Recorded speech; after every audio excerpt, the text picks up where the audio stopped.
COVID has done is made us so casual. I have no turban on, so that's why you can't recognize me. So. And today we have to dress up, so. I haven't put on a suit in 5 months. It's not. I know, man. I know, and I'm backwards now. I have to put my suit. Yeah, I have my dog here. Now it's sometimes a little too casual, I guess, but nevertheless. But you guys all look sharp and great, so excited to see these presentations. Thank you.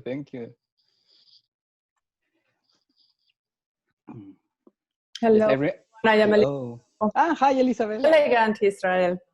Oh, thank you. And here comes the teacher. Hello, Gustavo. Look at you. Who? Israel. Just making points with the judges. Yeah, nice. I can see it. Hi, Christina. How are you?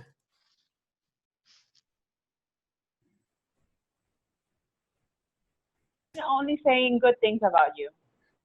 I'm sure. We're very good things. I can attest.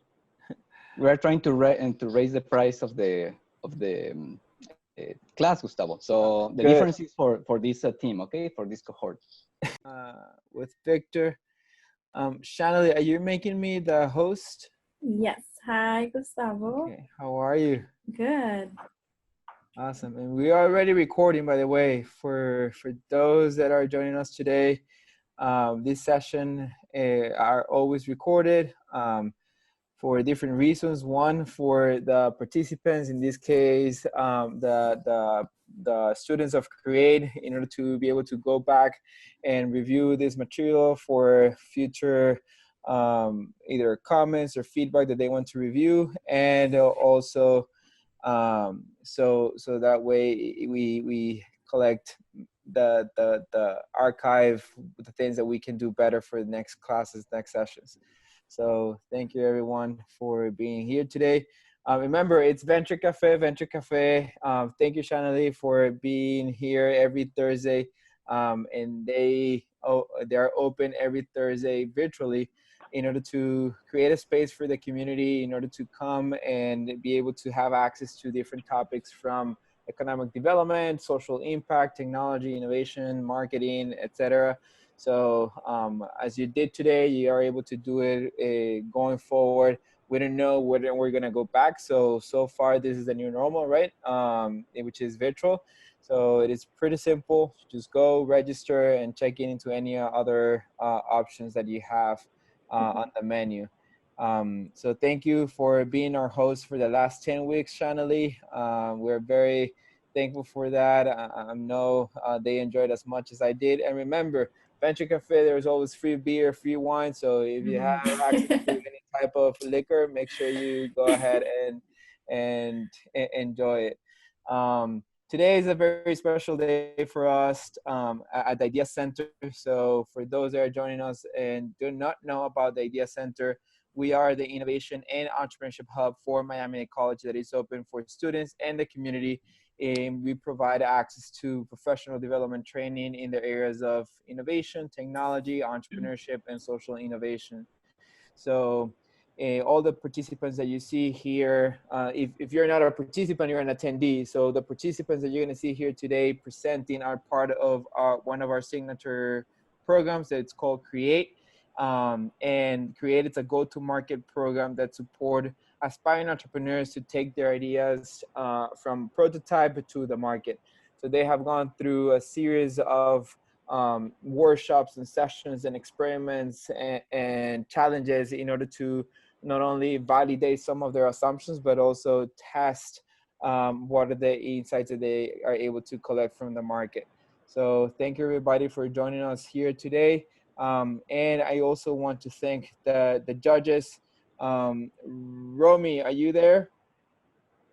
Yes, I am. And I had a chance to say hello to some of the folks that logged in a little bit early before we started, Gustavo. So that's when we were talking about raising the prices. No, we're going to keep it the same. We're going to keep it the same. Yeah, of course. I might need your support because I am not able to contact Victor. As I mentioned, I had to restart my phone. So Not only I want to introduce you and you have the opportunity to introduce yourself to the whole group, but also I'm going to need then your assistant as one of our judges for today. Sure. That's what I'm here for. So perfect. So if you could please introduce yourself. Yeah, so for those who just joined or didn't hear me introduce myself, I'm the executive director of the Idea Center, Romy Bhatia. See a lot of familiar faces, so that's great. And Gustavo told you about the center. I just put in for Steve the link to our landing page. Steve, you'd asked about the next cohort of Create. I think I might have sent a message to someone privately, and sorry, that's dogs in the background. So welcome again. We love having the demo day. We love seeing how much you have gone through your growth and your learning to culminate into today. So this will be exciting, and doing it at the Venture Cafe is also even a better, more added plus, even though we don't get to actually enjoy the beer and the wine. So BYOB, I guess, for now. So yeah, Gustavo, back to you. Thank you, Romy. And also I want to welcome Cristina Urdaneta, one of our judges. So Cristina, if you could please introduce yourself. Hi, everyone. Romy and Gustavo, thank you for inviting me today. As I mentioned, my name is Cristina Urdaneta. I work for Babson College for the Women Innovating Now Lab. It is an accelerator program for female founders who are looking to grow and scale their ventures. So that's where I work, and very excited to be here. It's been a while since I have been connected with Venture Cafe, so looking forward to hearing more about your businesses and meeting everyone. Thank you.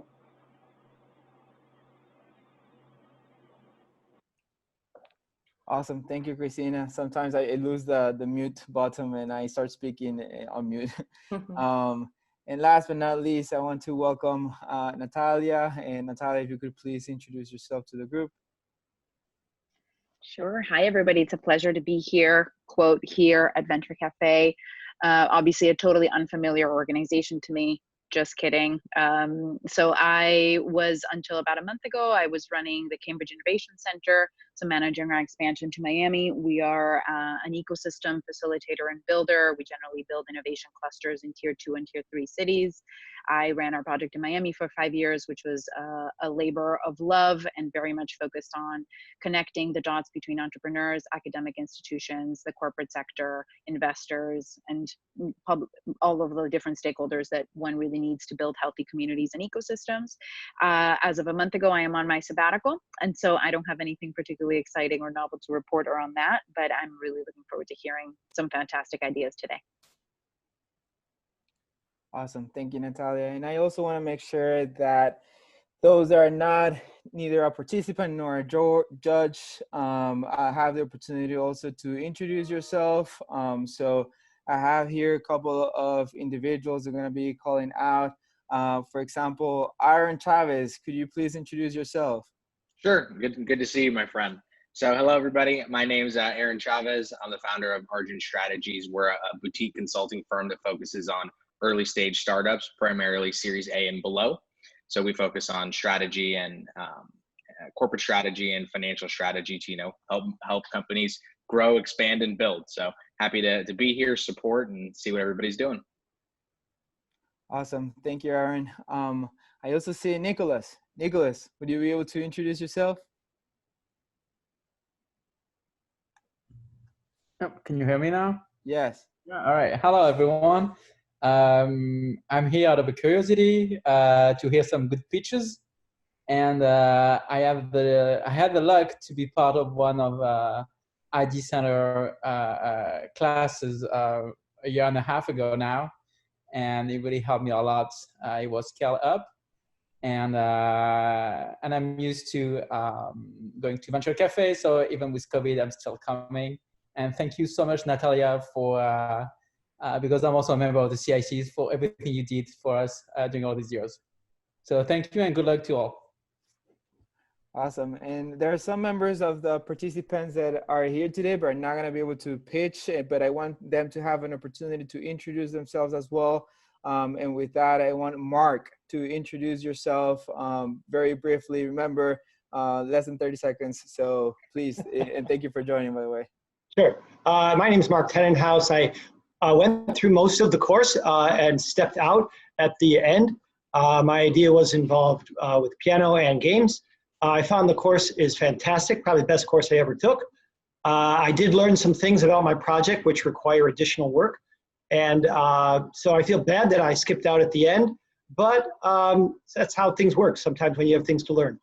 So that's it for me. And I'm looking forward to hearing the pitches because I don't know, I missed the past few, so I want to see the differences. So it should be interesting. That's it. Awesome. Well, Mark, thank you for joining us. Let's see, and we also have some members of the team here. So Kenya, would you mind introducing yourself? Hi, I'm Kenya Gonzalez. I'm with the Idea Center. I handle the operations and budget aspect of the Idea Center. And I'm here to see all the great work Gustavo has done with you guys, which I'm very sure of. Thank you. Thank you, Kenya. I also see Miriam. Could you please introduce yourself? Hi, everyone. My name is Miriam Kohel. I'm the coordinator, program coordinator of the Idea Center. So I'm happy to see you all and see the final results of all of your hard work. So looking forward to see presenting. Thank you, Miriam. Daniela? Can you hear me? Yes. Hey everybody, I'm Daniela. I'm the content creator for the Idea Center. So again, like everybody, just really excited to see all your projects. And yeah. Thank you, Daniela. We also have Deborah. Hi everybody, my name is Deborah Singer and I'm the new program coordinator for Focus Mujeres Emprendedoras. And I'm very excited to be here and I can't wait to see these amazing projects and good luck to all. Awesome. Thank you, Deborah. And I also see Tarsha is just joining. Tarsha, I don't know if you're able to hear us, but if you could please introduce yourself.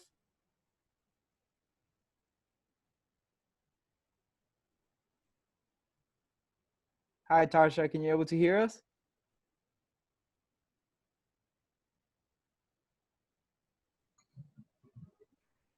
Say hi. Awesome. Thank you for joining. So today, the format of today is very simple. Oh, by the way, I also see our Director of Social Change, of Social Innovation and Change Making Education present. Sandra, are you able to unmute yourself and say hi? Hi, everybody. Just saying hi. I always love to come in on Create Demo Day to see how you guys have progressed through the semester or through the course. Always looking out to see the kinds of impact that you are managing to make. So thanks for the invite. Thank you for joining us as well. And while I was making all these introductions, I was making sure all our judges had access to a template where they were gonna register either some scores or notes based on each team. The format of today, it's very simple. So each of the presenters are gonna have 6 minutes to pitch. You guys are gonna have the opportunity, and let me make sure to share your screen so that way you're comfortable with any tool, program, PowerPoint, Google Sheets, PDF, whatever program are you using on your end. And at the same time, I wanna make sure before I move forward, Shanley, was I able to give you the recording access? No, Gustavo. Not yet? No. Okay, let me make withdraw assign. I don't know how to do that. So should I record right now? Because I see that it's recording. Yeah, okay, that's fine. Okay, perfect. Thank you, Shanley. You're welcome. So the order, you guys actually do not know the order of the presenters. I'm gonna be calling you out as we go. So that way we make things a little bit more interesting. I'm going to, give me 1 second. I'm going to see if I can have access to my timer. So that way I take track of the time. It's going to be 6 minutes for the presentation and then 5 minutes for Q&A. So the Q&A is going to be only for the judges. If people from the audience has any questions, please feel free to post it on the chat. Okay, so feel free to post it on the chat. And that way, if we have time, we can go back to those questions. The purpose of this presentation, for some of them, it will be the first time that we'll be presenting either in public or to a group of judges. So the whole purpose is to understand a little bit better what were the different steps that they took in order to come up with the assumptions and validate those assumptions, just to challenge them in those assumptions and to challenge their business model as well. And why are they the best individuals or the best team in order to take this to the market, and also explore if they have had the opportunity already to do some tests with potential customers. So as a judge, feel free to ask any questions around that area. And at the same time, feel free also to give them feedback. They're all very used to direct, concrete feedback. Don't worry, you're not being harsh. They're used to this. So we'd rather have that right here, right now, in a very in a format that is safe, than they going out there to a pitch competition or to a real pitch and not being able to perform because they didn't have your feedback. So with that, we are about to start. It is 5:17, and with this, I'm going to ask, I don't see you. Where are you? Where are you? Terry. There you go. Yes. There we go. So you're going to start with Terry. So Terry, if you could please unmute yourself. Excellent. Hello, everyone. You should then have access to share your screen. And whenever you're ready, let me know. Remember, we don't know who you are. We don't know anything about you. So whenever you're ready.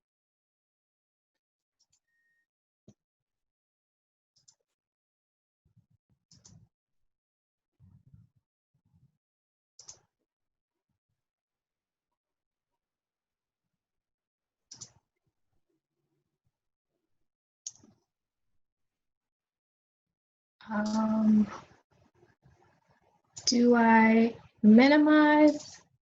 Okay. Can everyone see the screen? Yes. Okay, I'm ready. I've got on my courage shirt. I can't Good. see you guys, but We see it. We see it. So whenever you're ready, remember, as soon as you start speaking, I'll start the clock. Hello, my name is Terry, and I want to welcome you to the world of Faces International, where we have put together abstract faces with empowering and encouraging words that appeal to all ages. What started as a doodling of an exaggerated smiley face, which you can see at the end of our logo, we now provide motivation and encouragement. Our ending tag is be empowered and encourage others. How is Faces gonna help? Faces, in our research, we found that there are 74.1 million kids, and sadly, over 70% of girls 15 to 17 skip school when they feel bad about their looks. That's according to DoSomething.com. Additionally, 40% of boys in middle school and high school regularly exercise to create muscle mass. All of those are the signs of being insecure. So Faces' objective is to help kids to feel good about themselves. So who loves us? Our early adopters. We have parents who absolutely, every time I would be anywhere with samples, parents would always ask, where can I purchase one? What stood out most in my mind was a family friend who has a son who has Down syndrome. And I thought, wow, he said, please, especially when you get the website, I need to purchase some for my son, as well as a young man who's competes in tennis. I showed him one of the shirts and it was like Christmas morning for that kid. That's when I knew that I really had something, because when you can convince kids with something new, you really have something. So what makes us different? I believe that the abstract face provides a level of acceptance, and the empowering word affirms for the person as their declaration of who they are. So our market is globally, our market is 1.9 trillion in global apparel and footwear. And within that market, kids are 27 billion of that. The available market for faces is 292 million. So our serviceable market, we're looking to target are the kids that live in Florida, which is 4 million. The way we're going to approach the market, we're going to start with our online sales through our branded website. We're going to move forward through that to merchant sales through Etsy, Amazon merch, and as well as what really, as I mentioned earlier about the young man, the family friend with the son who has Down syndrome, to actually partner with nonprofits with kids that have special needs, as well as kids that have other issues. So our competition, as you can see, is pretty steep. Life is Good is one of the older companies that kind of uses the funny face, and their sales are over 100 million. And actually my favorite is Peace Love World. She's a local person, and I adore her line. I don't know if I should be saying that since she's the competition, but that's how I feel. How we're gonna reach them? I'm gonna start with my friends and family through my personal network, as well as Nextdoor. Nextdoor is a neighborhood hub that has over 160,000 neighborhoods. Even within my neighborhood, it's roughly about, I think, 10 to 12,000 people. I've bought cars, I've bought all kind of stuff off of Nextdoor, so it dinged again in my head as a great opportunity to start. I want to also develop relationships with bloggers, and also through social media. Here's where we currently are. We do have a website, which that's the opening screen of it. That's our web address, and we are on both Facebook and Instagram. And that's the team. That's Faces' team. That's me, the creator. Formerly, I ran a family retail business for 20 years. I'm the owner of 5 patents. And I'm formerly the Miami-Dade I was a public information officer with one of the Miami-Dade County departments. And my dear cousin Vaughn is a wardrobe and fashion stylist. And that's it. That seems like a long 6 minutes. That was 6 minutes, right on the dot. I was about to cut you if you were gonna continue. Okay, perfect. Thank you, Terry. Now we're gonna pass it on to the judges, Romy, Christina, and Natalia, for questions. We have 5 minutes of Q&A. So, excuse me, do I stop sharing? No, continue sharing just in case they have any questions that you can refer back to your slides. Okay. So, Christina, Natalia, you guys want to start? Or I have a quick question. First of all, congrats. You did a very good presentation, so thank you for sharing your business with us. I don't know if I missed it, but can you talk a little bit about have you had any sales currently? Tell me about some of the traction you have achieved so far. As I've explained in the class, as soon as I finished the website, I mean, literally as soon as I finished the website, we were hit with COVID.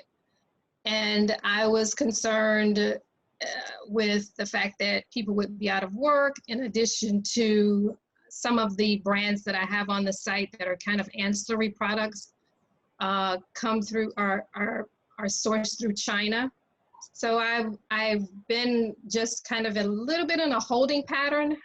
What I have experienced is when I have shared it just with friends and family, people automatically purchase something. So I probably have about 20 sales, but I have not done an official launch. I have not done even just on my Facebook page or anything. Terry, follow up to Christina's question. So a few more things. So even if it's 20, what's your cost of production? How much does it cost you to produce a shirt? How much do you sell it for? The average cost is about $12. Some fluctuate, so I just averaged it up to $12. I do use a print-on-demand company, and I charge $24.99. And how did you arrive at that price point? I looked to see what the market was bearing with embellished goods. I looked through Etsy. I looked at, Amazon you kind of can't compete with, but I just looked at other websites for children's clothing and just took an average from there. Excuse me.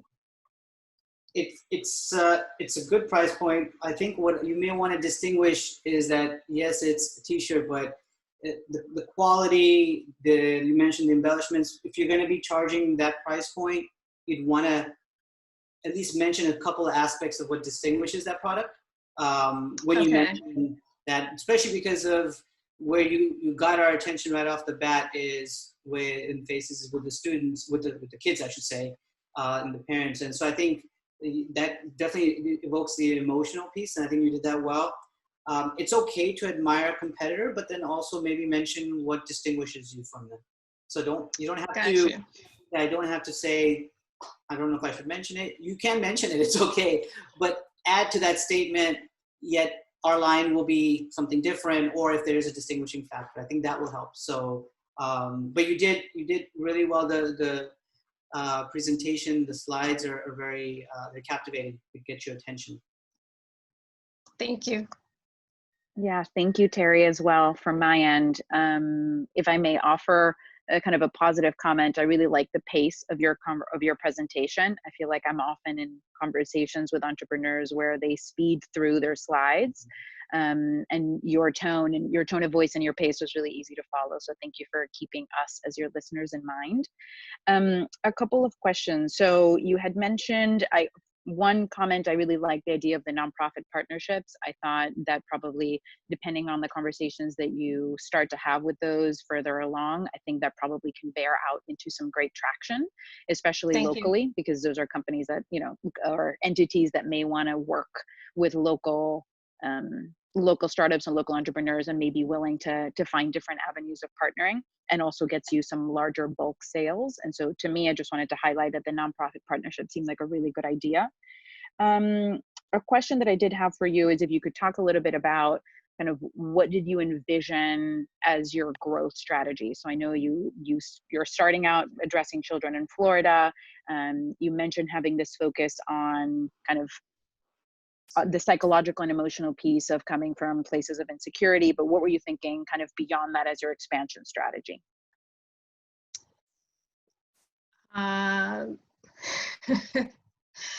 That's a little bit why I've taken the course, because I'm in need of that area, quite honestly.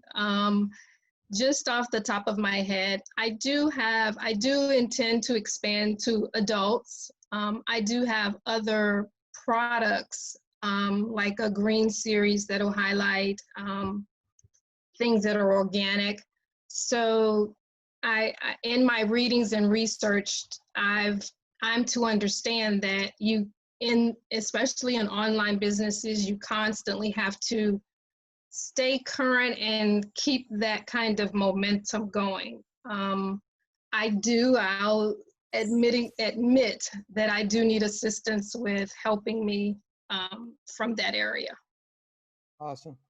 Thank you, Terry. And it's time already 5 minutes past. I want to make sure we respect because we have 8 presentations to go through. Terry, congratulations. At the beginning, Terry was thinking of dropping the class, but I'm glad she stayed and that you are now officially done with the first step of the journey of your entrepreneurship endeavor. So this is now the beginning for you, for everyone else, but congratulations on completing this first step. Now we're gonna move on to Israel.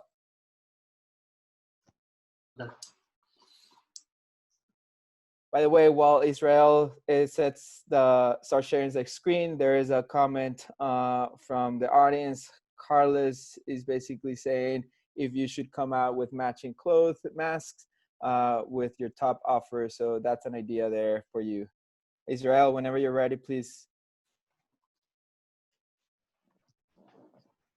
Okay, so as soon as you start speaking, we will start the timer. Super.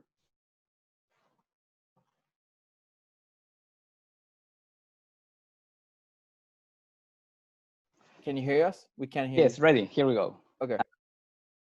Let me reset mine. Good afternoon. Thank you for being here. My name is Israel Hernandez. We are Portfolio, the first smart micro-investing app. Please meet Luisa and Fernando. They are university sweethearts. They began saving money every month because they both got promoted. And they know firsthand from their Latino parents that a 401k plan or a pension plan, the bank pays to more advanced investment strategies, they must have at least $25,000, which is more than they currently have. After that, they open a free with no minimum balance account with an online broker. But soon they realize that they have to choose the stocks by their own. For that reason, they are frustrated. But not anymore. Introducing Portfolio, the first smart micro-investing app for Hispanic people that use sophisticated stock investing strategies to help them achieve their financial goal. Let me tell you about us. In 1998, together with my brother Omar, we began developing software for banks in a Mexican garage. In 2005, we disrupted the car payment industry with our wireless IP point of sale. In 2013, Edenred bought our company Punto Clave. And in 2015, the Mexican Association of Venture Capital gave us the award to the most successful exit of that year, and KPMG used us as a study case.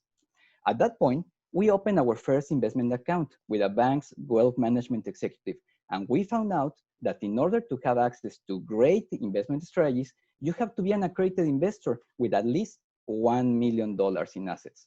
That was our aha moment. From there, we decided to develop an investing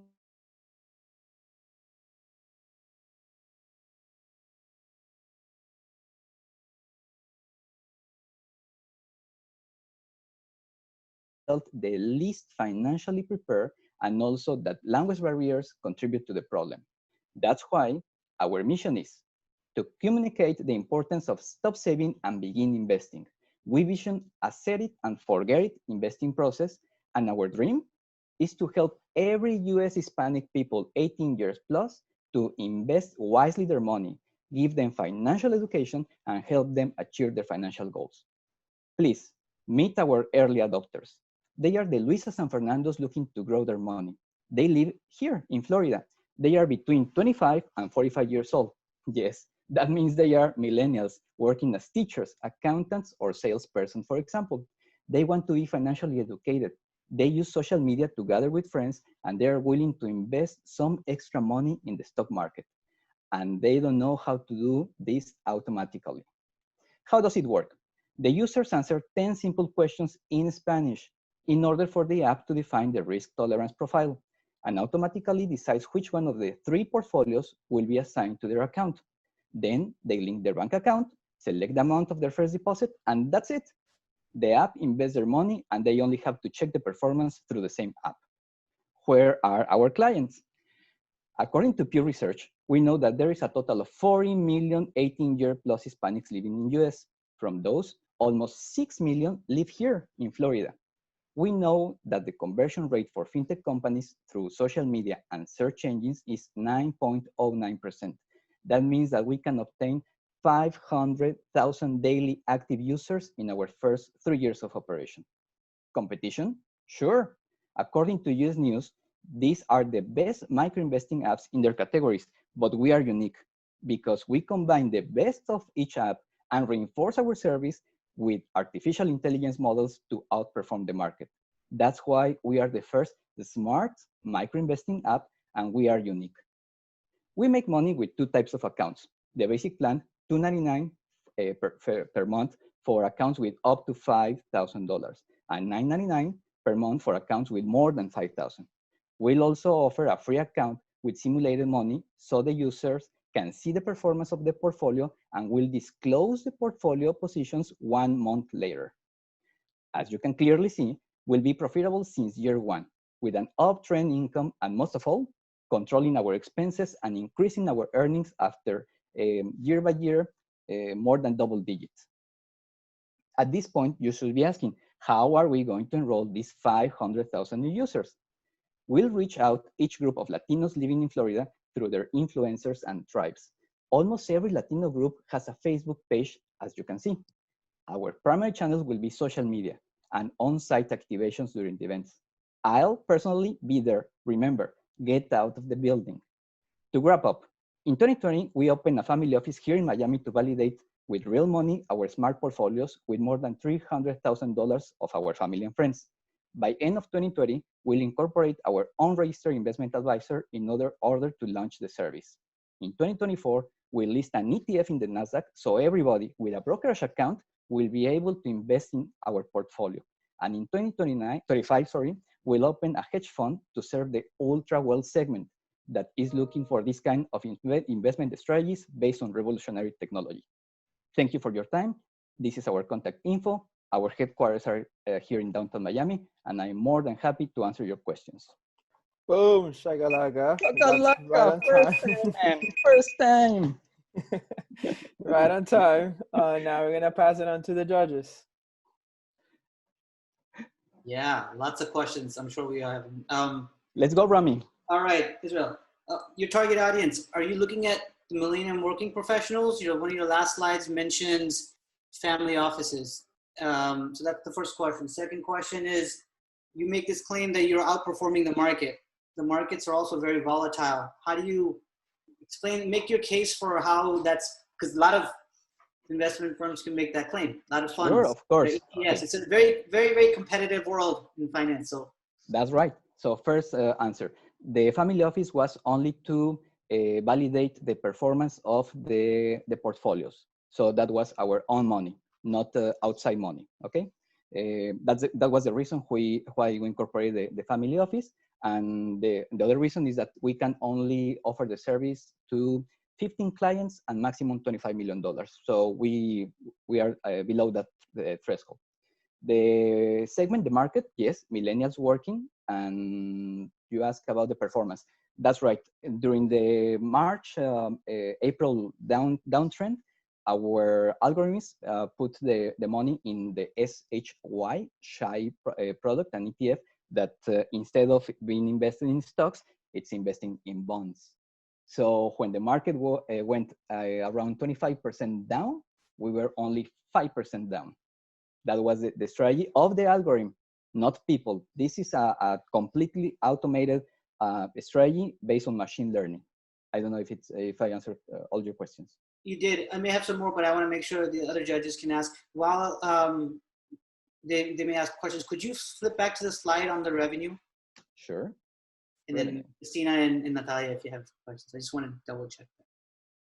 Yes. So first of all, thank you. Thank you for also a very very engaging presentation. The problem was very well communicated. So you really set the stage nicely for us to follow along the solution that you then presented. So thank you. And I did want to highlight, I thought it was a great idea, the concept of the simulated account within the platform, so people could really see the full experience without having to test our money. Was a great concept, so thank you. I had a couple of quick questions. Some of them hopefully will be easy to answer. The first, are there any kind of regulatory or legal barriers around launching a financial platform? I believe you probably addressed that, but just in case I didn't catch it. Secondly, so in terms of your competitor landscape, the entity that I'm most familiar with in terms of this kind of disruption and micro investing is Acorns. And so I'm wondering if you could double down a little bit on what would you say are the major differences between you and them? Okay, first answer, yes. SEC now has a classification for internet advisors only. That means that you don't have to have offices around nationwide. In fact, you can't have offices nationwide. Yes, here in this link, you can get, I will send the presentation, but you can get the information directly from SEC, okay? So we will be an internet advisor in an internet advisor classification. And talking about competition, yes, you are right. Acorns is best for millennial little money. Why? Because if you check all of these services, they normally use standard ETFs. So they are charging you only to select the ETFs. But come on, ETFs of 10 sectors, sorry, I can do that. Financial, banking, consumer, staples. So they only use standard ETFs just to say that they are investing your money without any cost.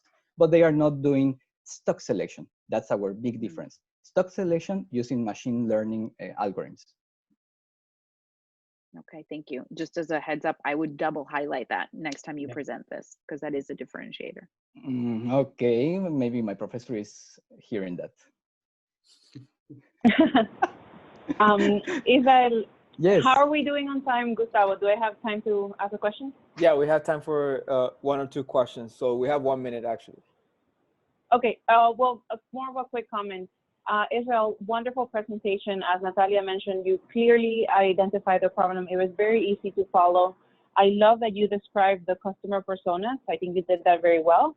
But I do see a little disconnect between the customer persona, the millennials, like I am a working millennial in the US, and the customer acquisition strategy. Since I speak English, I tend to go. We lost you. Yes, we lost Christina.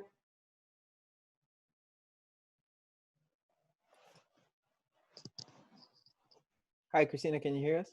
We see you, but we don't hear you. She said that the call suddenly dropped in the chat. Okay, I think that she was going to say that she speaks English. And no, maybe, no? She was saying that the millennial, that your strategy to acquire millennials, it might not be connected with your strategy. It's basically, let me reframe this. So she's basically saying that there might be a disconnection between your target audience and your strategy to acquire them if what you are referring to are millennials. So is that correct, Christina? Can you put in the chat? Yeah, I know it says connecting audio, but I know you're writing also on the chat. Yes, and to answer that, I can tell you that we'll use a marketing company to do this kind of market acquisition. Israel, how many people are on your team? You want to be in my team, Romy? How many do you have currently? Are you recruiting? In fact, you know that because I have to interject. So because of time, but if not, Israel will talk forever. So come on.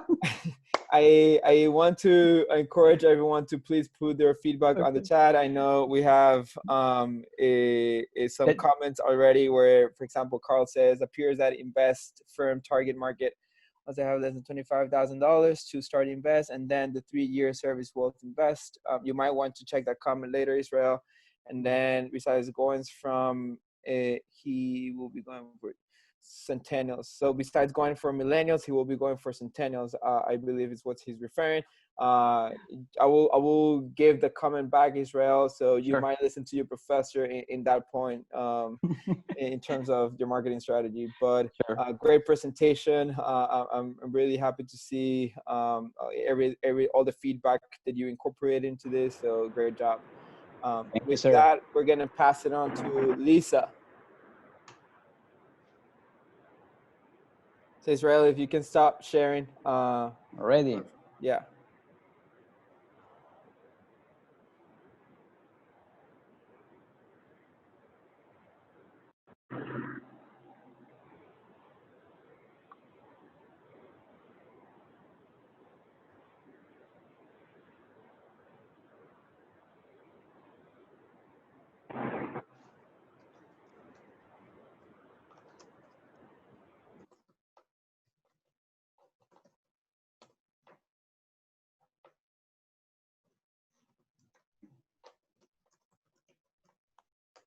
Okay, Lisa, whenever you're ready, if you could please put the slides on presentation mode.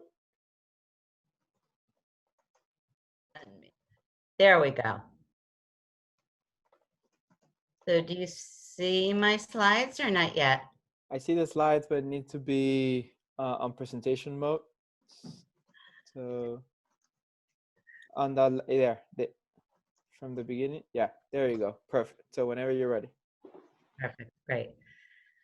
So I'm Lisa Dorfman. I'm a culinary sports and performance nutritionist and professional chef, and I'm here to share my food fitness energy bites. These are customized gourmet energy bites that are targeted for 4 markets: active, fitness-minded individuals, purpose-driven, competitive athletes, busy professionals who eat on the run, and those who are just seeking optimal health.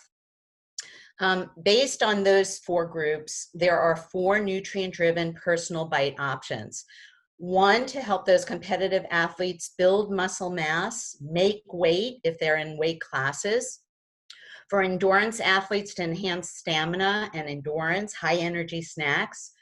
For those who exercise and want to replenish and accelerate their recovery, minimize soreness, and those who just want to nourish their bodies, get those vitamins and minerals. All of the bites are organic and vegan and gluten-free and allergen-free and have all the basic foundation nutrition.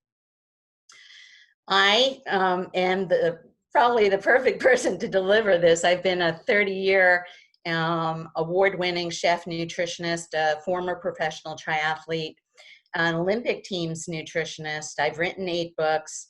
I've been a media spokesperson on most of the major networks and featured in the New York Times in a full-page article on I'll Have What She's Having. I too wanted to make the Olympic trials and had hopes of Olympic dreams, placing at some of the top marathons in the country. When I took the wrong snack at the wrong time, it ended those dreams.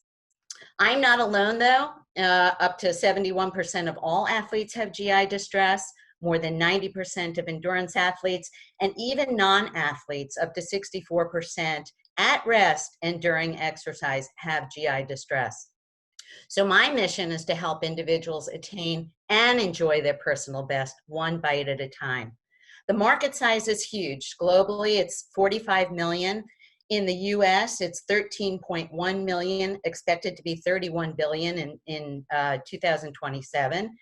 My reach, my obtainable market is in the millions because I work with so many different and thousands of either instructors, personal trainers, nutritionists. I have a couple of textbook chapters coming out. I'm very involved with the culinary community. And if I leave the meeting tonight, I probably could hang up the phone and start selling to my immediate clientele and my social media connections. The landscape is huge. Obviously, there's a lot of bars on the market and all kinds of sports fuels, but when you're comparing mine to other bite options, and other vegan bite options, they fall short in a lot of places. They're usually, their protein sources are nuts, so that eliminates them from the allergen-free target. Most of them are not gluten-free. Most of them don't have added vitamins, minerals, and most of them, most of them don't or have sugar sources like agave. My cost per serving is right in the ballpark of most of the other brands. The business model is to sell direct from me to my clients, a direct subscription to bundle it with other services that I offer, indirect on-site to grocers, big box, sport shops, indirect online, e-commerce and all those channels, and affiliates to partner with local farmers all over the United States, functional food producers, and move into a licensing private label mode. The gross profit actually from my direct and subscription sales gives me the best percent, as well as direct to my clients, and indirect at 57%. But when we take a closer look at those numbers, because e-commerce is the fastest moving market, the most money is to be made in that area. I've decided, though, to make a personal investment in me, the brand. If I build the brand, I have the best quality ingredients. I work on the bundling and subscriptions and memberships. I build an Energy Bite team. And I continue to do my seminars and conventions and expos and really build, again, the presence and the respect, and go for some competitions and food awards. I feel that I'm personally investing in the right place at this time. My next steps are to leverage my position as a certified chef and broaden into the kid and elderly friendly market, as a licensed mental health counselor, to moving functional ingredients into sleep issues and depression and anxiety, and then as a food as medicine, probiotics, fibers, everything to help individuals with diabetes and high blood pressure issues and cholesterol issues. And so it's, the sky's the limit. I do want to thank my dad, who recently passed away. He was such an inspiration to me. He was blessed enough to retire at 50, and I was 15. He was nearly retired for 50 years until he died last year at 94. And he was like the entrepreneur's entrepreneur. I mean, he just always had great ideas. And always got me excited about thinking about the possibilities, and just letting me know that happiness and loving what you do is what it's all about. And so I'm really grateful to him, and I'm grateful to this course. So thank you very much. Thank you, Lisa. And now we're going to pass it on to the judges.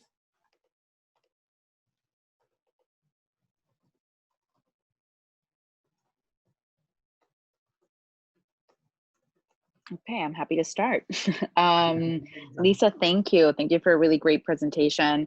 A couple of points that I personally really identified with. I was following along, and then there was a moment where you were talking about the competitors and you called out the bite element, so that there were a lot of bars and a lot of fuels and a lot of shakes and a lot of basically everything, but kind of you both explained the broader scope and narrowed down to a very particular part of the segment of that market. And so I thought that was really, for me at least, it was really useful as a person hearing you.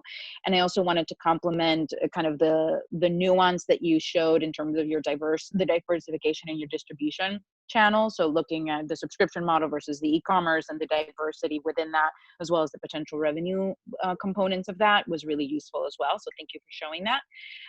My questions for you were twofold. So the first, I was wondering if you could talk a little bit about production and kind of where and how you were planning to make the bites, and how that kind of relates or doesn't, like how that relates to the scaling and the profitability piece. And the second comment I had was completely unrelated. It was around the GI distress piece that you talked about at the very beginning. I wasn't sure how that linked to everything else. The GI stress is really easy to answer. There are a number of food components that impact the gut. fats, fibers, so fats from nuts, gluten, any kind of allergen and sensitivities. And most of us, because of stress these days, and you've heard of the microbiota in the gut, we are all breaking down and tearing down that microbiota, that good flora in our gut. And so we're all more susceptible to GI, and that's going to affect how we feel, how we perform, how we mentally feel. That gut flora also helps to manufacture the good feeling chemicals in the brain called neurotransmitters. So it's all, you know, kind of connected. I've partnered with a hydroponic farm here in Miami. They have taken their unique product. They've been in business for years. They're a multi-million-dollar company. They've taken components of their product and made it into a powder form. And so I am infusing those powders into my products. And my plan is to work with them either in their kitchens, or if we grow too incredibly fast, we'll have to look for a co-packer, but co-packers usually look for huge numbers. And really, like, they are a perfect partner for me, because, you know, they said, Lisa, before you start investing in all this stuff, and this was just last week, they said that's money lost. And so that's why I moved and shifted my, you know, really my total attention on building my online presence and working with, you know, chic media from actually the Massachusetts, Boston area, and building the brand. I have all the components, and they're pulling it together and making it a sellable, scalable, mass market machine online. So that's my game plan. I'm going to start online because it's the easiest way for me to start, and work with this local farm. But I got to thinking, because I work with other farms all over the United States, why not use components from those other farms and make it localized, you know, develop brands locally to support communities around the United States, because as you know, so many farmers are suffering. You know, so that's like just a philosophical thing. But right now, it's the partner I have in town, and if it's only them, I really like and respect them. They've been in business multi-generation. So, and they're very, they're just a perfect partner for me. I feel confident about that. Okay. We have, we only have 10 seconds. So if there's a short question, clarifying question or comment, feel free, either Christina or Romy. Great presentation, Lisa. Thank you so much. Well done. Awesome. Thank you. And now, Lisa, great presentation. I'm glad to see that you were able to finish on time, and then you incorporated all the feedback as well. I want to make sure we still, Christina, can you hear us? Can you just say yes or no? Okay, perfect. Yes. Just making sure we have access. So now I'm going to pass it on to Oleg and Ihor. Hey guys, how everybody doing? Hello. All good. I hope you share that picture later. It was an easy to use mobile app. This is our photo from the Spartan race we attended back in 2018. Oleg, do you remember? Yeah, it was amazing. We got hooked right away. And as you can see in the pictures on the right, we have since participated in many more. But let's back up to the first one for a moment. Right after, we started looking for similar events. We quickly came to realize that it's rather tedious to find races, as they are scattered across different websites. Each of these brands only lists their own events. Do you agree, Ihor? Oh yeah, we actually missed a couple of events we would otherwise have participated in if we knew about them. Also, existing websites are lacking of any social aspect, and it's hard to connect with or find people that are also attending the same event ahead of time. Being software engineers by trade and active members of the obstacle races community ourselves, we saw an opportunity to solve these problems, and that's how Flex was born.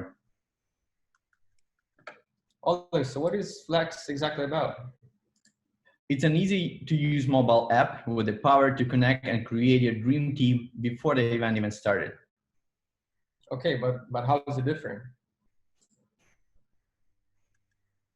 We are focused on the user experience and social needs of athletes utilizing the latest technology. The market potential for this niche is huge, and as you can see, it has been steadily growing over the years with a market growth of about 600%. The total market size is around 20 million people, and our target is 100,000. Meet our early adopter, Jenna. She is goal-oriented, adventurous, likes to challenge, she likes to mix it up, and she's active on social media. Something she would say about herself would be, I wouldn't call myself a serious athlete, but I strive to do my best or reach a higher level of fitness.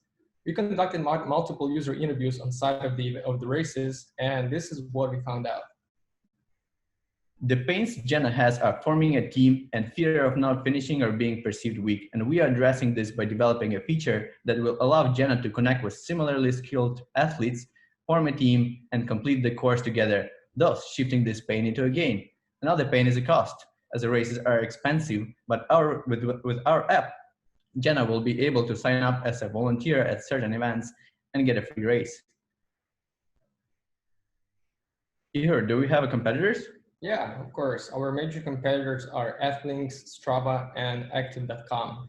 Let's break it down. Strava is a great app if you're a member of a local running club with social aspect to it, or to just use for tracking your results. However, it doesn't list any events.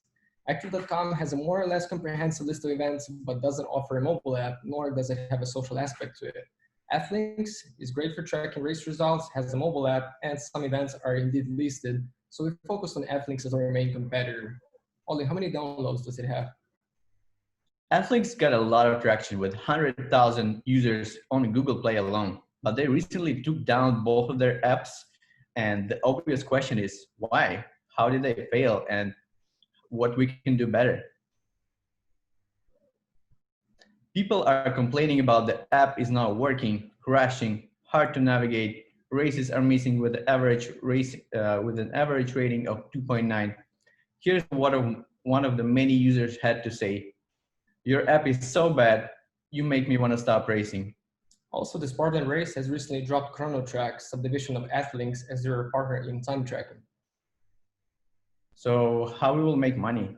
Glad you asked, Ole. We will have in-app purchases of $9.99, meaning users will pay to be featured in search, see who liked them, no ads, etc. It's a similar business model to the popular apps like Tinder, Bumble, and the likes. We will also get a 5 to 10% sales commission from ticket and merchandise purchases and ads revenue. After being 3 years in service, we expect to make $1.7 million. Here's how it looks in 3-year round with expenses accounted for. During our first year, we plan to invest heavily in company growth and marketing to ramp up our user base. In second year, we will become profitable, and in third year and consecutive years, our profits will grow exponentially.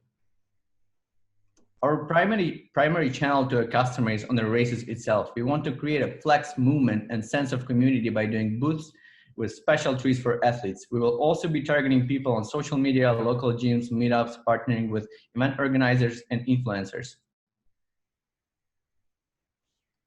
We developed a prototype that is live right now, and we are looking to get user testing to iterate on user experience. If you're interested, drop us a line at flexeventsapp@gmail.com. And that's Flex. Thank you very much. Thank you. Thank you. Now it's time for questions. Judges?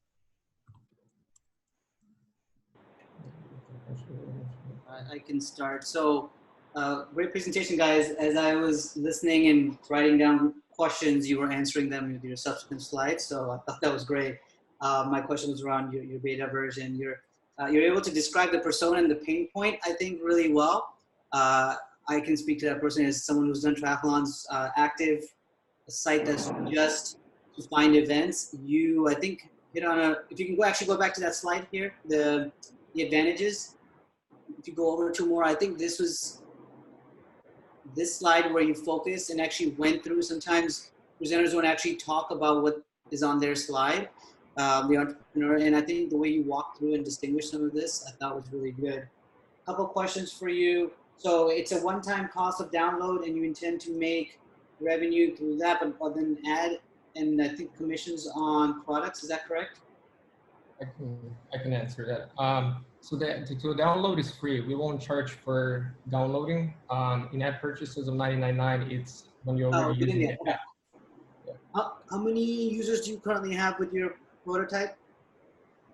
We don't have any users yet. This is our main goal right now, is to acquire users for beta testing and push the app to the stores. In the creation of the prototype, the app, it's going to be done by the two of you? Yes, we're both software engineers. We're both working on it. Thank you. Thank you.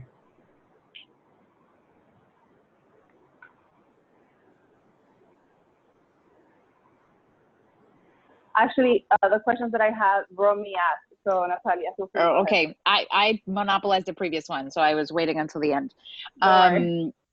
Well, so awesome. Similarly to Romy, I'm also a person who participates in or has participated in endurance events, so I feel this pain point personally. Thank you for walking us through that. A couple of questions. So the first, you talked about kind of doing customer research for your pilot on users, and you kind of walked us through a hypothetical kind of avatar customer. Have you done or have you considered doing similar research in terms of race organizers and kind of understanding what their pain points are in terms of engaging and finding participants? So that was one question. My second one was, at the very beginning, you made an allusion to latest technology. And so I was just wondering what exactly you meant by that, or if that was more just like mobile and adaptive tech, or if there was some other latest technology element that you wanted to highlight. And my third question, and sorry to have like 7 of them, but I'm just going right off the bat. And my third question was the social component. I was just wondering if you were planning to integrate with social networks, or kind of is the social element of it completely inside the app, or are there integrations to other social networks and social platforms? I guess we can go from the third and backwards. So as for the social media, yes, sure. We want exposure, and I'm sure users want more exposure, especially in the in the beginning of the app where it's not as popular. We want people to be able to share on Facebook, on Instagram, wherever possible, the things that they post on our app, or being, be it race results or just pictures from the race, whatever it is. Second question about the technology. What we meant is that we're using latest technology in the mobile development. We might consider connecting AI to help us aggregate the events if it makes sense. We are still exploring those options, and also we have an algorithm that matches people together by their stats. So we want to match the people by with a similar skill set. And sorry, what was your first question? My first question was on customer research. You talked about kind of the participant piece, but I was wondering if you had done or intended to do similar research on race organizers and their pain points. We haven't done any research on organizers, but that's a very interesting thought, and I think we should do that. Yeah, it's a great suggestion. Yeah, thank you. No problem. Okay, awesome. So thank you guys. I'm glad to see there's some comments in the chat as well. For example, Terry said that great team play. Love the tag team presenting. So great interaction among both of you. Great dynamic.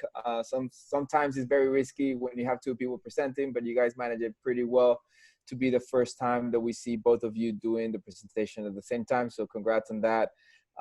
Israel is saying love the dialogue. So really, I'm glad to see that you guys also incorporated the feedback really fast from Tuesday to today. So that was a great presentation.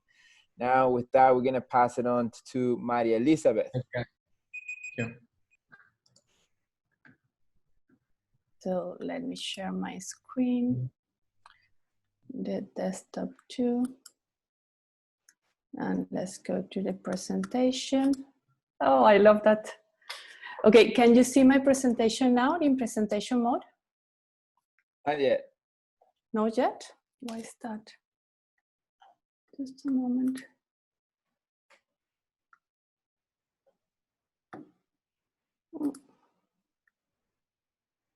guys are just killing it with the presentations, every one of them.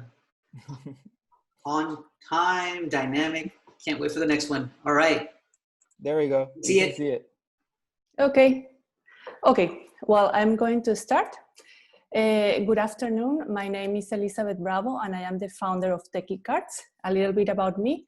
I have been working in the technology sector for more than 25 years, so basically I can be characterized as a geek. So why I started Techie, you can see this summarized in this picture. And what you see in this picture is my mom from Venezuela using Zoom for the first time ever in her iPhone after I explained her how to do it from Miami. So, and we were in a family celebration. So the success of this story was explaining her in easy steps and in a language that she could understand instead of using my geek language that I always do. So, but I needed more data points. So I made 55 interviews in between seniors and younger relatives, and the pain was common. Seniors needed repeated step-by-step instructions to use technology, and their relatives were not successful explaining them. Also, looking at the statistics by the Pew Research Center, you can see how 75% of seniors in US state that they need help to set up and use new electronic devices.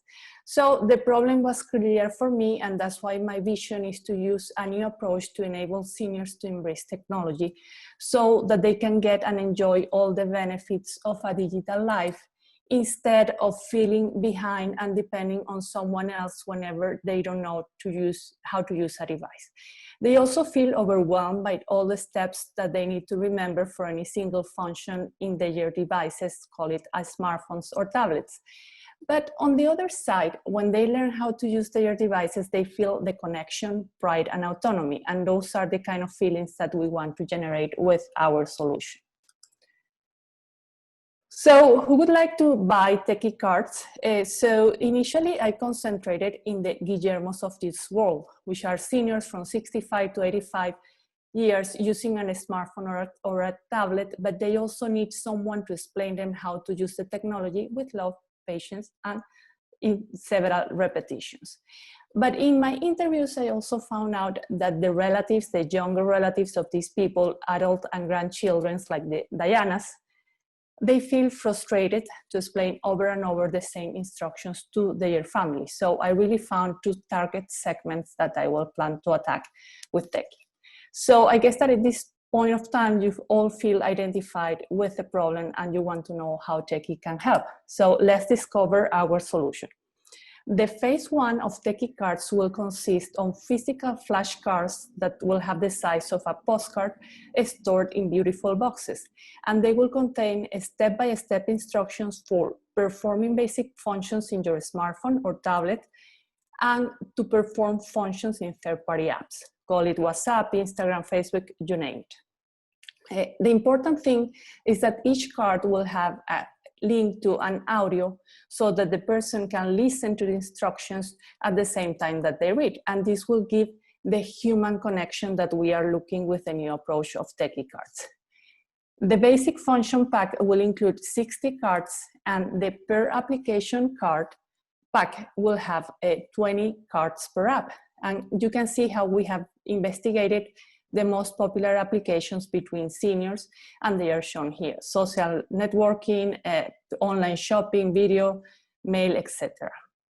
So in the second phase, we are going to develop a mobile app that is more intended to the Dianas of the world to read and explain the same cards to their relatives. Also, they could send a postcard with an instruction that they find relevant, or even write a suggestion to Techie of a new card that is not included in the package. But how big is the opportunity? So we will start in US, that is a market of 72.4 million seniors, and with a specific target of 4.3 million in Florida, which is one of the top 3 markets in terms of senior population in US. Our instructions will be in English and in Spanish. So how is this problem being solved now? Seniors are using books that they are complex and they don't offer any audio while you read it. They are also using courses that is just one-time experience and they are more expensive. And relatives and friends, but most of the time they don't have the availability of the patients or the skills to explain. And here is where Techie comes, available 24/7 with his instructions, with audio and step by step, but also affordable for the size, from the point of view of money. So our commercial flight plan is we will have the basic deck at $29.99, the per application deck at $9.99, and the mobile app that will be a subscription per month of $1.99. And this will land us in almost $8 million in the year 3, just addressing 5% of this target population that we have with a 49% income. We will showcase our Techie cards initially in our website and Amazon and in other retailers. And we will engage with our early adopters, sending postcards through direct or mail, online webinars, and social media targeting our 2 segments. This is our dream team, my niece and myself, with skills in the several roles that we have defined. And with that, Techie Card is about to launch, and we want to make sure that the technology is not another barrier to prevent connection, but an enabler so that our seniors can enjoy the benefit of a digital life. Thank you.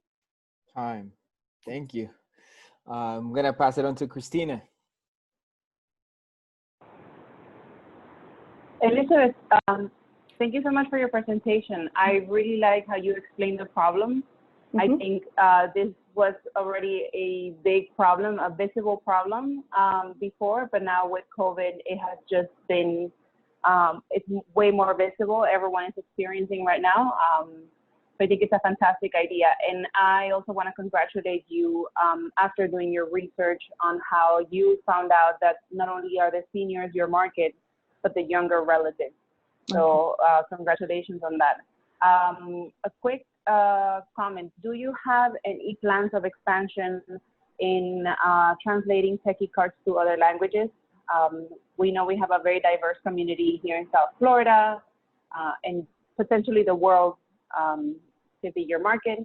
And second, my second question is more or less, when do you plan to be in phase 2? I remember when you mentioned that you have the actual app.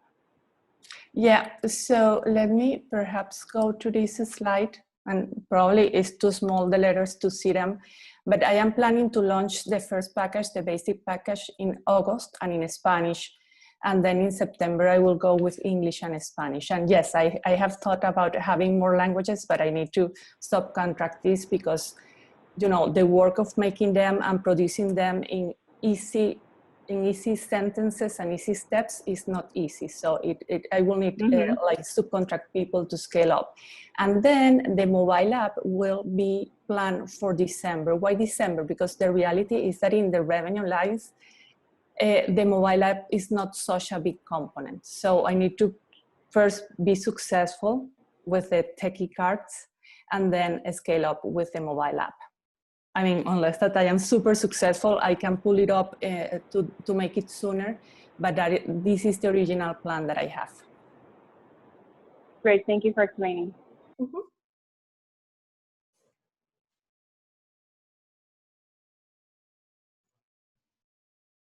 Happy to go. Romy, I can't see you, so I don't know if you're trying to say something. No, I was thinking, I just realized I was on mute, but go ahead and I'll ask after you. So I thank you. I definitely want to echo Christina's comment about, it was great that you kind of identified the 2 market segments. So great job on being open to getting that feedback. The other comment from my end as a positive point of feedback was very much, I think it's great that you're thinking about a physical component.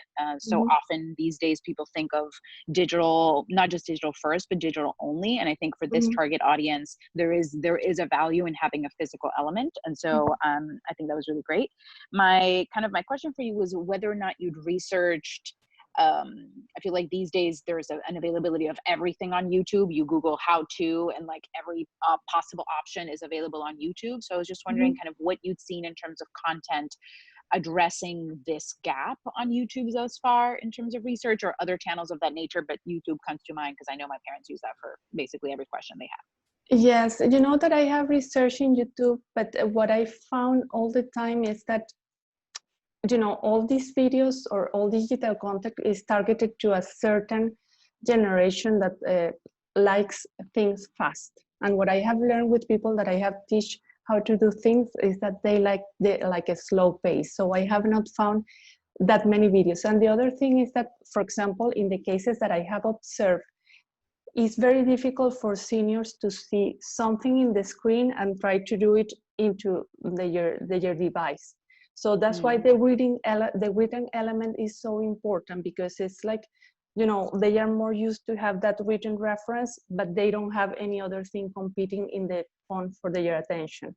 Because they could do it also with YouTube in the computer and the phone, but I have realized that it's complex for them. So that's why, but I still think that I will have also a market in YouTube, not perhaps for the seniors, but you know, there are people that are like in the 40s and in the 50s that maybe they don't have, like, for example, now Teams is being adopted by a lot of companies, and teachers are suffering because they don't know how to use it. And so I'm thinking that YouTube could be also like another segment, but you know, now I want to focus first on this one. But I think that there's a lot of opportunities in this area. If I may make just one tiny quick comment, I would definitely double down on thinking about YouTube as part of your expansion plan eventually. Okay. The percentage of searches in YouTube that start with how to is overwhelming. And obviously there are a lot of people who are able to monetize that. And just in terms of your presentation, I would recommend putting in a couple of these differentiating elements somewhere, and kind of the different pedagogical approach that you have in relation to your target audience. It was helpful to hear it. Okay, perfect. Thank you. Time. So we're gonna thank you, Elizabeth. Again, I'm glad to see all the feedback that you incorporated from Tuesday until today, and also the changes that you did in some of the elements of the structure of the presentation. So great to see it. We're gonna go now to Diana. Showtime! Oh, you're gonna perform. I'm going to perform the Zoom Theater. Ahem. Let's see. Step 1, share your screen. Perform under pressure. No pressure, no pressure. Okay. We're amongst friends. Exactly. Come on. Exactly. Okay, present. That's not what I wanted to do. Thank you for your patience. Please. Meanwhile, Shanali, can we go a couple minutes after 7, just in case?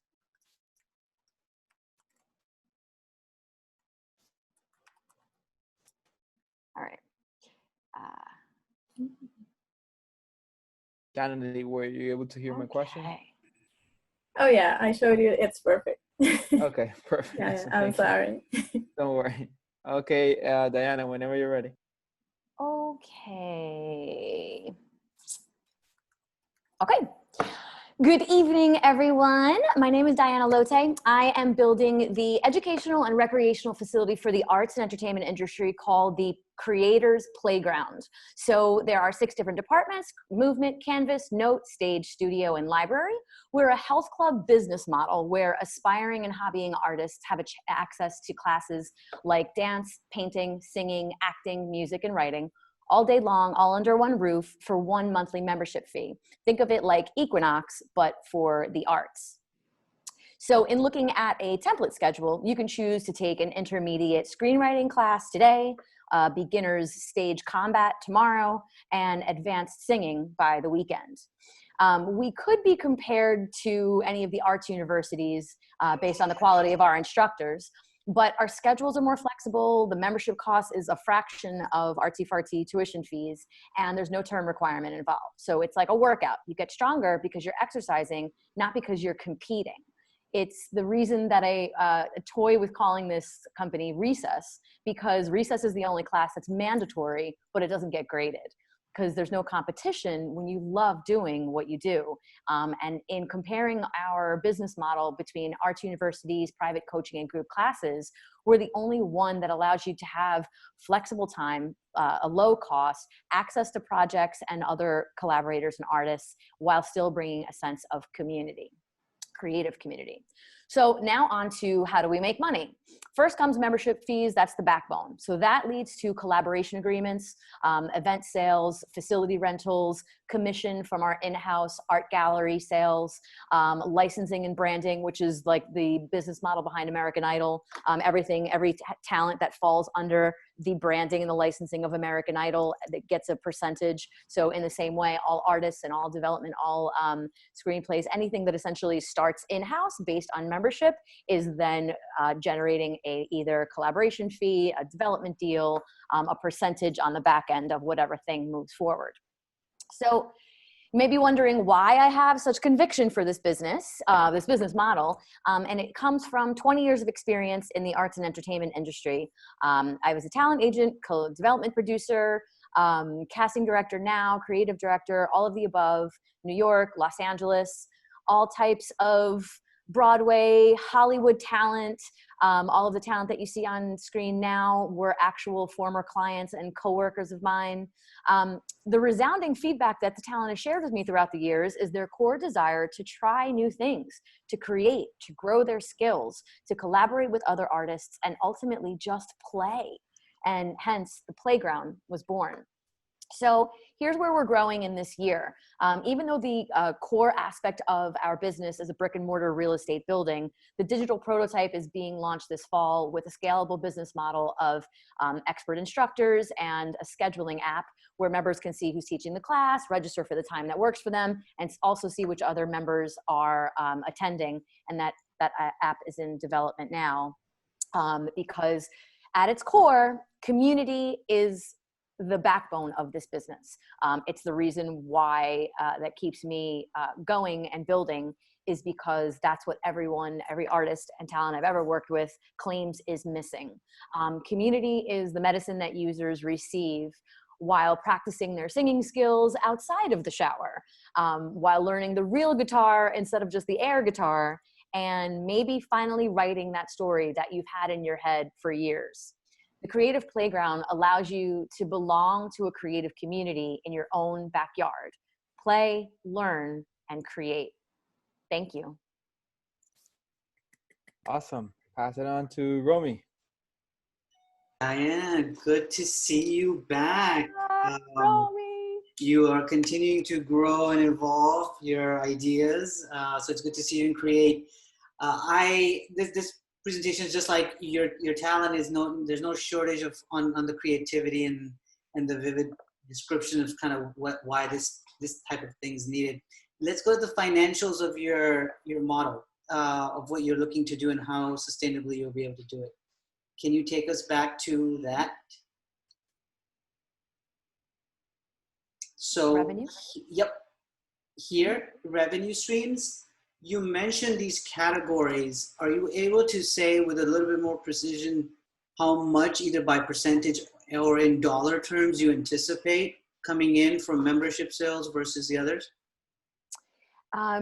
Membership will, I believe, be the largest component, but at the largest in scale, in number, but the real money comes in from the development deals and the branding, excuse me, the branding and the licensing. So even though the day-to-day operational costs will be covered with membership sales, what's going to allow expansion in the future for multiple locations in every city in the world will be those licensing agreements and the development deals, because that's really the gray area that the arts and entertainment space can play with in general. It's like the income comes from whatever number the buyer suggests. So that's the most, Okay, so that's important, and it should be, there's a lot you can't cover in 5 minutes, but you should present your financials a little bit more detail in terms of at least some projections of what you anticipate, so that gives us a sense of direction. In this case, it looks like they're all equal parts of a pie, right? But it sounds like from what you described, development deals would drive most of your revenue. So just a quick kind of input there. But overall, I think this was great, and I'm glad to see how you've evolved this from your previous time in Scale Up. So I'll pass it on to Natalia and Christina. Thank you, Romy. Good to see you. Christina? Then just a quick comment, great presentation. I don't have any questions as of now, so I'll pass it on. Thank you. Equally, thank you. I think this is a really cool idea, so thank you for sharing it with us. I have two questions. So the first, I was wondering if you could talk a little bit more about your target audiences. So is this, and I'm sorry if I missed part of this, I was trying to pay attention for it. So is it geared towards like very seasoned professionals, just kind of engaged creatives, first time people that are trying to engage in something around the creative space or the arts, all of the above? So kind of how does the targeting work in terms of audience segmentation? And then the second piece I would love a little bit more kind of clarity on is this idea of any product or kind of idea project that is born out of the space you're thinking of getting some sort of fee or kind of commission for, is that correct? So it's a little bit of an accelerator type model in terms of asking for something in return of any idea that is accelerated out of the space, or how does that work? If you could double click a little bit on that. Sure. So the first part of the question is that I actually took this slide out for sake of time, but my early adopters will be, there's going to be two different membership options, and one is for the day-to-day. While I do believe that this isn't for everyone, most people that will be drawn to this you have to have a love of all of the arts. Otherwise, you're just going to go to a private coach and learn the one skill that is really of interest to you. If somebody wants an entire, like the membership, the gym membership idea, there's two different options, and one is an accelerated like professional track where it'll be like more advanced teachers and those who are like developing artists who it's important to them. As I found in all of my interviews, it was important, the teacher was most important, but then there'll also be a hobbyist track where you can still be a lover of the arts, but you are also someone who got a survival job but still wants to include the arts in your everyday. So there will be two membership options to answer their first question. And the second question is, or the second answer rather, just the entertainment industry in general. So whenever a project is put together and you have an idea for a TV show or a film, a development deal is every single person that you attach, much like when you're growing a business, right? So every person that you, it's the writer and then the talent and the producer. And then so each person that you like kind of pick up along the way and add to the project, everybody either gets paid up front or also gets paid on the back end. It's a percentage of sales. And that's kind of the way all TV, film, whatever, you have streaming rights. It's a percentage of the number of eyeballs that watch the thing that you just made. So whether it's a one weekend show or a movie that you sell to Netflix, it's a percentage of the sales. So that's why I had a hard time with the financials, because I could inflate, and just present the really great, stories, but it'll cover everything. It'll cover small projects, just local musicians wanting to put on a show monthly, and then also someone who takes their TV show to, shops it around and it goes to network. So it leaves space for all of those, but it'll be in the contract. And everybody will be aware that it's a development deal and everything's negotiable and percentages and all that stuff. But if it starts in-house, a percentage of the revenue stays in-house as well. Thank you for clarifying. I know we're out of time, but my only point on that would be, or a general observation as a person not in the space, it reminds me a little bit of an accelerator model. It's a totally different space, obviously, where companies accept a certain amount of services or accelerate and support, et cetera, in exchange for some equity. And there's a lot of research around which parts of that work and which parts of that don't. But I think I would just consider how much of that you want to start with, because it sounds like it's a pretty onerous upfront amount of time and energy and kind of incentive management upfront, which it may be something that you want to roll in later after you've kind of had some traction and built in some energy around the offerings in the space. Yeah, great point. Thank you, for sure.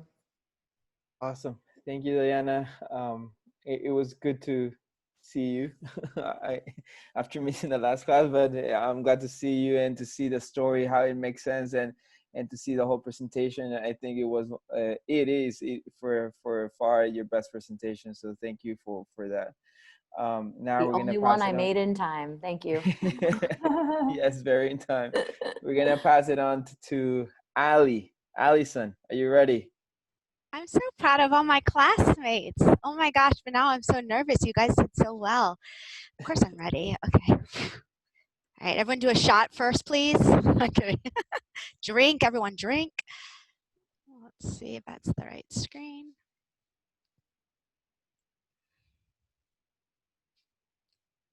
Am I unmuted? Yes. We're good? My screen's up, everyone? Yeah, whenever you start. Breath. Okay.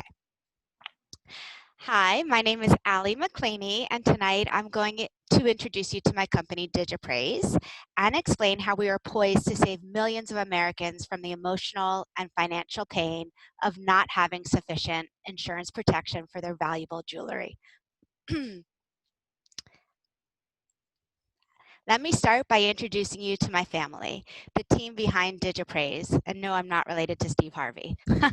I've been fortunate to work alongside both of my parents and my sister for over 20 years.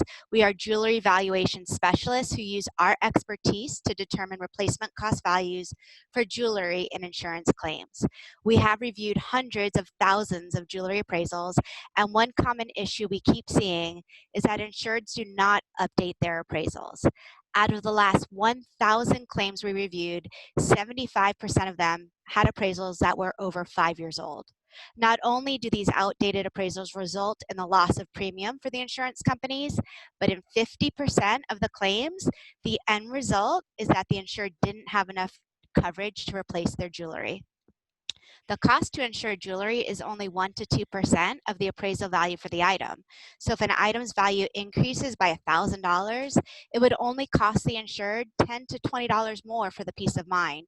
So why are they leaving themselves exposed? Turns out they are concerned that appraisals are expensive, that it takes time to go to the jeweler to get one. They are nervous to leave their jewelry with an appraiser, and 65% of people incorrectly think the insurance company automatically increases their coverage. The hardest part of our job is telling an insured that the cost to replace a jewelry item today is more than they insured it for. Just last week, we had a claim for a sweet man named Bob, whose wife Marcia had passed away, and he was holding on to her jewelry for their grandkids. His settlement for the ring was based on an appraisal from 1985, and over the last 35 years, Huh? Someone's talking. No? And over the last 35 years, he neglected to update the appraisal, and unfortunately, he also forgot to insure her earrings and other items they purchased over the years. If only he knew about DigiPraise prior to his loss, we could have saved him the additional pain. Introducing DigiPraise. Our patent-pending app allows customers like Bob to update his existing appraisals from the comfort of his home. Our expert valuators use a gemological description from the original appraisal to determine current market values, and within 24 hours, our clients have a current appraisal in a digital format that they can share with their agent or insurance company. Let's talk about the market. There are lots of ways to crunch the numbers, as all my classmates know. Since we know the more income a person earns, the more they are likely to spend on jewelry, we set the total available market at the 38.4 million American households earning over $100,000. They represent over 70% of jewelry buyers, which we know is a $72 billion industry annually. We've narrowed this down to 3.6 million as our serviceable addressable market, since these are the high net worth individuals we will initially target. Research shows that 69% of high net worth individuals invest in jewelry. Therefore, we estimate our share of the market is 2.5 million households. Before we reach 2.5 million users, let's discuss our realistic projections. We are offering 2 direct sale options, a per-use rate of $50 and a bulk rate of $20. This bulk rate will be marketed to estate attorneys, insurance companies, agents, and wealth managers. I mentioned that DigiPraise is a family business. We are starting off with our 3 founders, all experts with jewelry valuations, and we project 1,800 reviews in month 1, growing to our maximum workload of 3,600 reviews by month 3, and continuing at this rate for the first year. After hitting our milestones in year 1, we will be poised for growth and anticipate hiring new employees to assist with the appraisals and our strategic growth. By year 3, we project a bottom line of $3.7 million. Simultaneously, we are exploring other revenue streams such as affiliate links in our blog posts and a strategic partnership with Zillion, an insurance company that has already agreed to insure DigiPraise clients who are seeking insurance coverage. I'm happy to dig deeper into our financials during the Q&A. We are working with a digital strategist to reach potential users through a social media campaign, while also growing brand awareness and our reputation with blogs, podcasts, and published articles. Simultaneously, we know the value of growing our customer and channel base, and we hope to reach these customers through LinkedIn, affiliate links, and speaking engagements at conferences. Our intention is to reinvest profits into our marketing budget, since we know this is the key to acquiring new customers and users. We have already accomplished so much, and we have our eyes on the goal of scaling up. In the next month, we will launch on the Insurance Agent app, reaching 500 agents nationwide with approximately 35,000 potential users. This will be a great test of the agency channel. Simultaneously, our legal consultants are reviewing our contract with Zillion, and this partnership will allow us to gauge how many potential clients are looking for an appraisal update as well as insurance coverage. We can explore other strategic partnerships once we validate the need. Currently, there are some options for owners of jewelry to obtain appraisal, but we've identified 5 competitive advantages that DigiPraise offers potential clients. We are accredited appraisers, respected for our expert knowledge of values. Our solution is completely remote. We have a provisional patent on our process and technology, and we hope that this will allow us to grow our appraisal network instead of them becoming our competitors. We are the first solution that uses existing appraisal to start the process, and our program reads the OCR to eliminate the need for an appraisal or user to use data entry, which really speeds up the process. Finally, I couldn't do this without my family. My sister, Dana, and my father, Richard, are right by my side, and I look forward to you meeting them. We look forward to hearing your thoughts and advice. Thank you. Thank you, Allison. Any questions?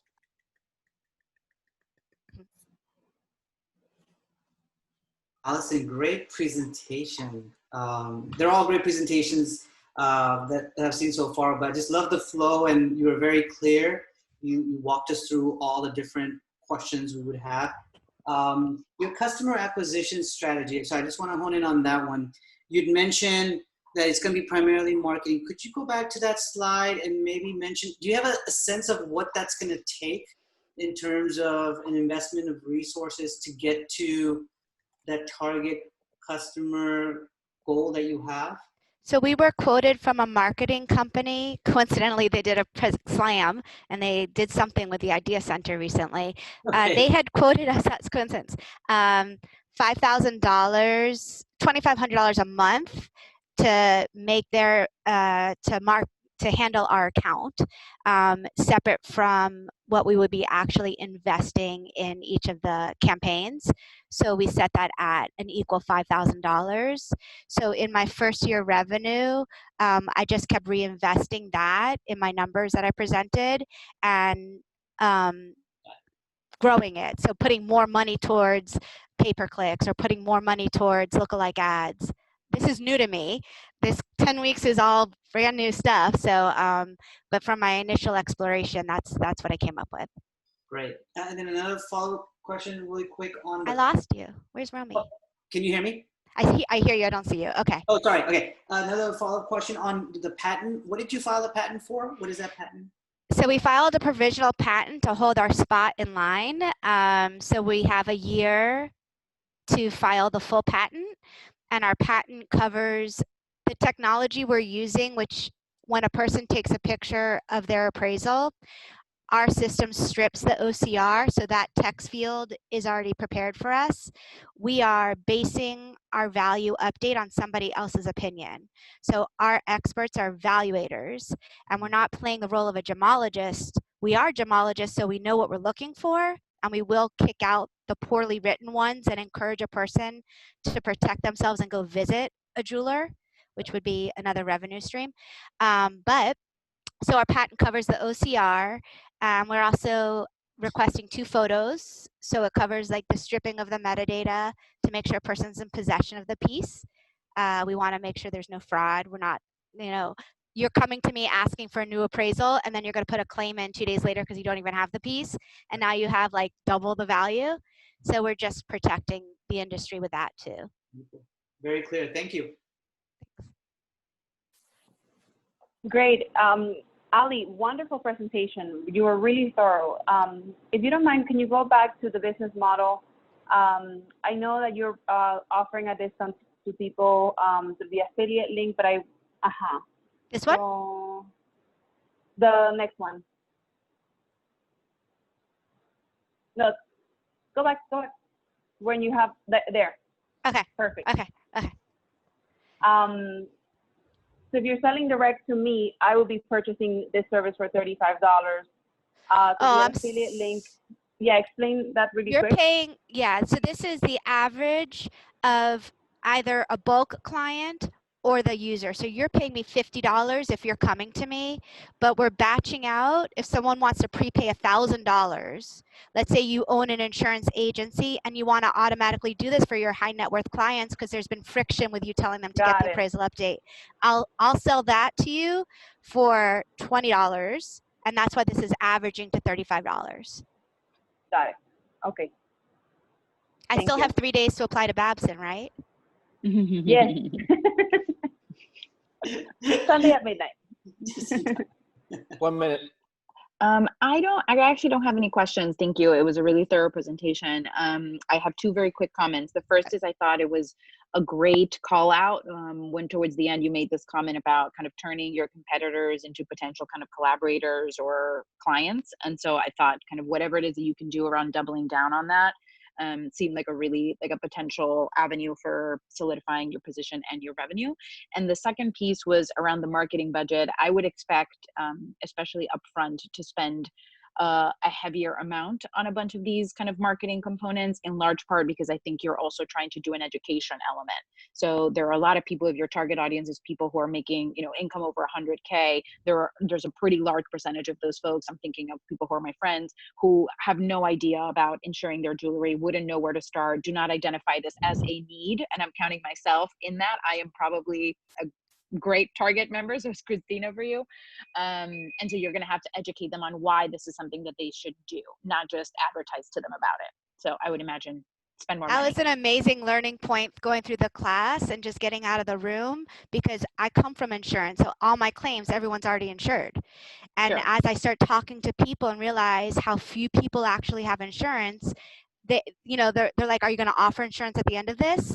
It's really a lack of education on the agency side. So I had to pivot. The slide changed because my channel was going to be agents. Now I almost have to compete with them. Now I have to say, look, you're not even doing your job. I'm going to go bigger. I can't even pitch it to the people you're representing because you're not doing that. So yeah, thank you. That's a very, very valid point. Perfect. Thank you, Allison. Now we're going to pass it on to William. We pass it on to William. Alice, awesome to see all the feedback incorporated.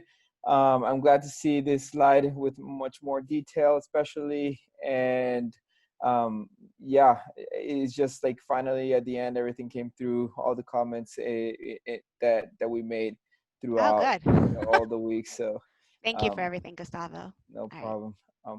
So now, William, are you ready? I have to stop sharing, sorry. Yeah. Ready. Okay. Everyone. Last but not least. Oh my God. Our final so excited. presenter.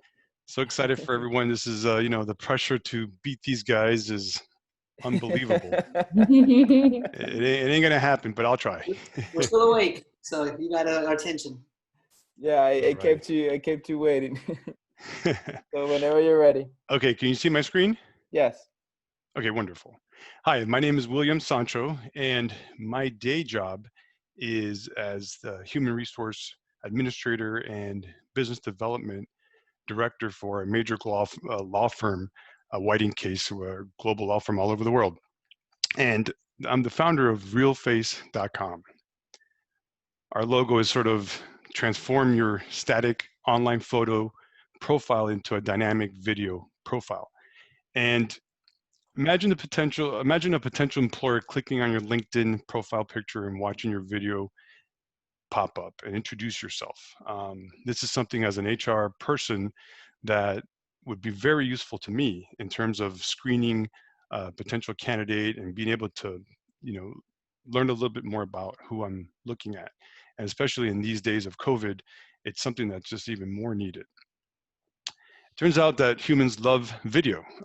If you share a text or an image or an email with a video, it has 1,200 times more likelihood to be seen.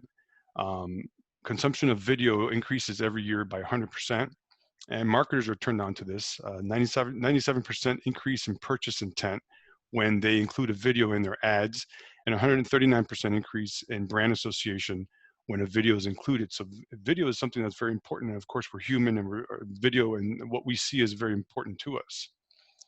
But why hasn't it been done before? Not a single major online network or social media outlet includes video as a profile. You only get a picture, right? And your LinkedIn account, you only have a picture. Facebook, you only have a picture. There's videos that are served to you and there's video content, but in terms of your profile, it's only been a picture. Making a video is intimidating. It's difficult and it's expensive until now. Just like speaking in public is really one of the #1 fears that most people have. Same thing with the video. You're putting yourself out there. But a lot has changed. Just in the last 5 years alone, the 5G technology makes video so much faster. Before, like for instance, for a LinkedIn to move and to host all those videos are very, if you've ever downloaded a video, it's very heavy. So in today's technology, and particularly with smartphones and how easy they work, how their quality, the quality of smartphones, most smartphones coming out now are actually like a 4K quality. So the quality there is, the speed's there.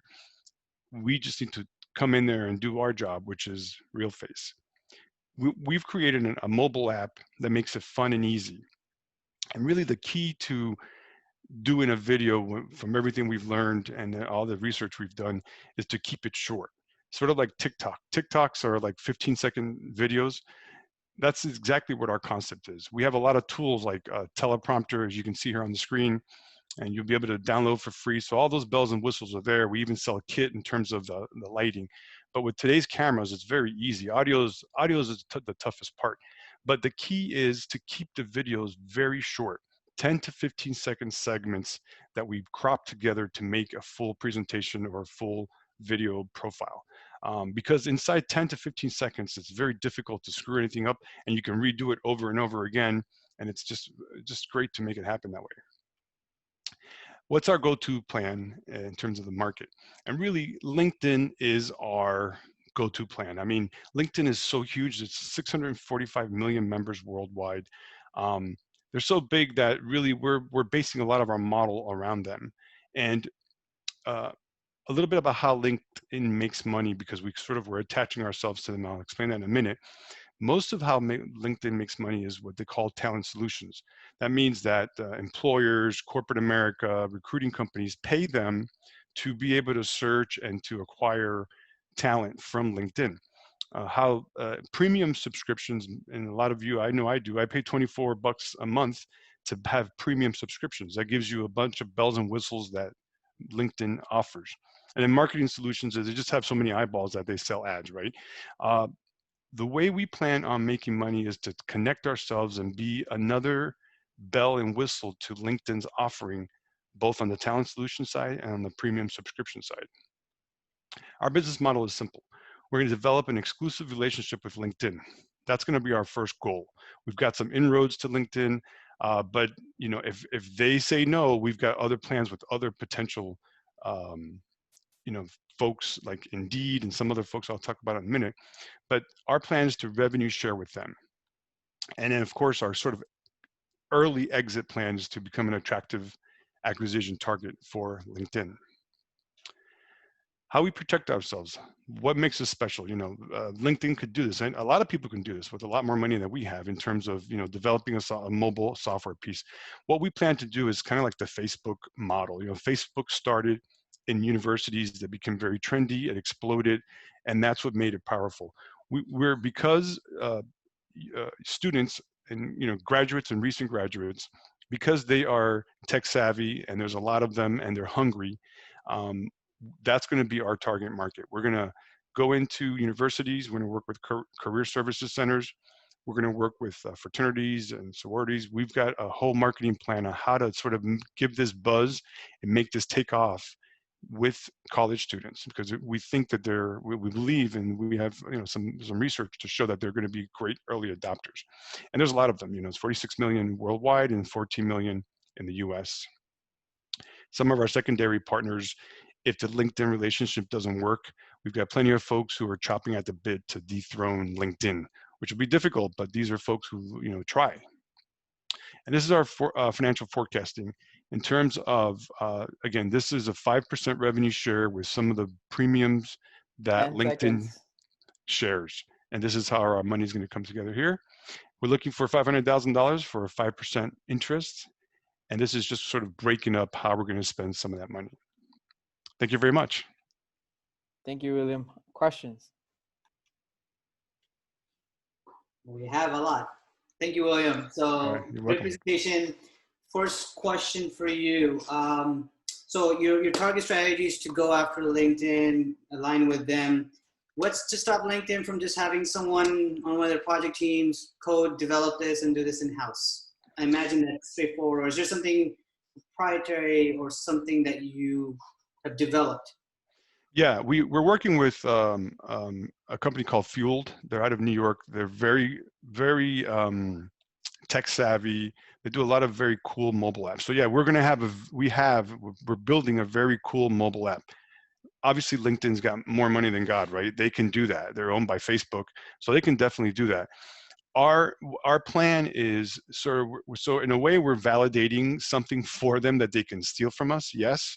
But because we're going to have a large number of users quickly, we're going to have tens of thousands, probably close to 100,000 users very quickly, just as a trend setting piece. We believe that that's going to be enough for them to say, hey, we're either going to buy you, or sure, we'll let you work with us and help you be some bells and whistles to products that we sell and that we know. So either way, I think we win in that sense. Do you have the app currently available, correct? Is that right? It's not 100% functioning, but it's something we're working on. Okay, but it hasn't been tested with any on any pilot level with any users yet? No, okay. Not yet. All right. Christine, pass it on to you. I have a quick question. William, you mentioned that, of course, the biggest factor is the partnership with LinkedIn, but before LinkedIn says yes and wants to collaborate, there will be people using it. How do you plan on attracting customers? Well, we plan on working with career services throughout universities throughout the country. They're going to help us push it, because I think from us interviewing a lot of career services and departments, they have an incentive to have their students have the best experience, get a job. That's like their job. So they feel that video is definitely a huge, students don't have a huge history. So if you look on a typical student's website or LinkedIn profile, there's not much there, right? They don't have the experience, but they have a lot of energy. They have a great personality. So they can feature those things in the video that they can't otherwise. So we're getting a lot of buy-in from career services centers. So, and we hope it's become like a trendy thing, like, okay, oh, check out my video idea. Wow, that's going to help you get a job. I need to do that. So like that factor, I think, is going to help spread it. Great, thank you. I want to give time for another question. Yeah, I honestly, I don't have a question, because I think this is great. So thank you. I personally don't want to do things on video, but I know that that it is something that everyone else is getting on board with. A couple of quick thoughts. I feel like separate from the LinkedIn idea, which I do think is really great, but just as that takes shape and in case that becomes more complicated and onerous, there's a handful of other avenues for college students and otherwise that this could take shape with. Anything from, you know, a QR code in a business card to our QR code in your email signature. Right. You know, companies would be probably interested in doing something like that, Yeah. especially companies that have a very heavy sales function, right? Like, so Right. if all of my salespeople have a business card that has a QR code and you can look at it and it pops up into like a really delightful video of that human being doing their best salesy pitch, Right. I'm imagining that there could be some interesting avenues there on the way to the LinkedIn piece. Right. Thank you. Yeah. Essentially, you know, the reason that we're sort of connecting with LinkedIn is because, you know, the reason that's been pointed out here, it's like, it's so easy to copy. So we want to go straight to the King Kong. But yeah, essentially in the beginning, once you finish your profile with us and it's all put together, it's a link. So you can put that link, you can put anywhere. You can even put it on LinkedIn if you wanted to. It won't appear like in your profile as your picture, but there is a place in LinkedIn where you can put in any link and that's it. You can put it there. Yeah, totally.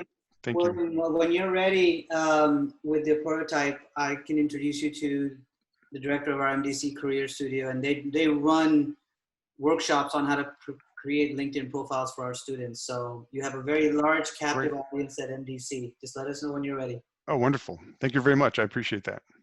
Roman, we also were looking for some potential customer interviews that William wanted to run as well. So not only when he's ready, but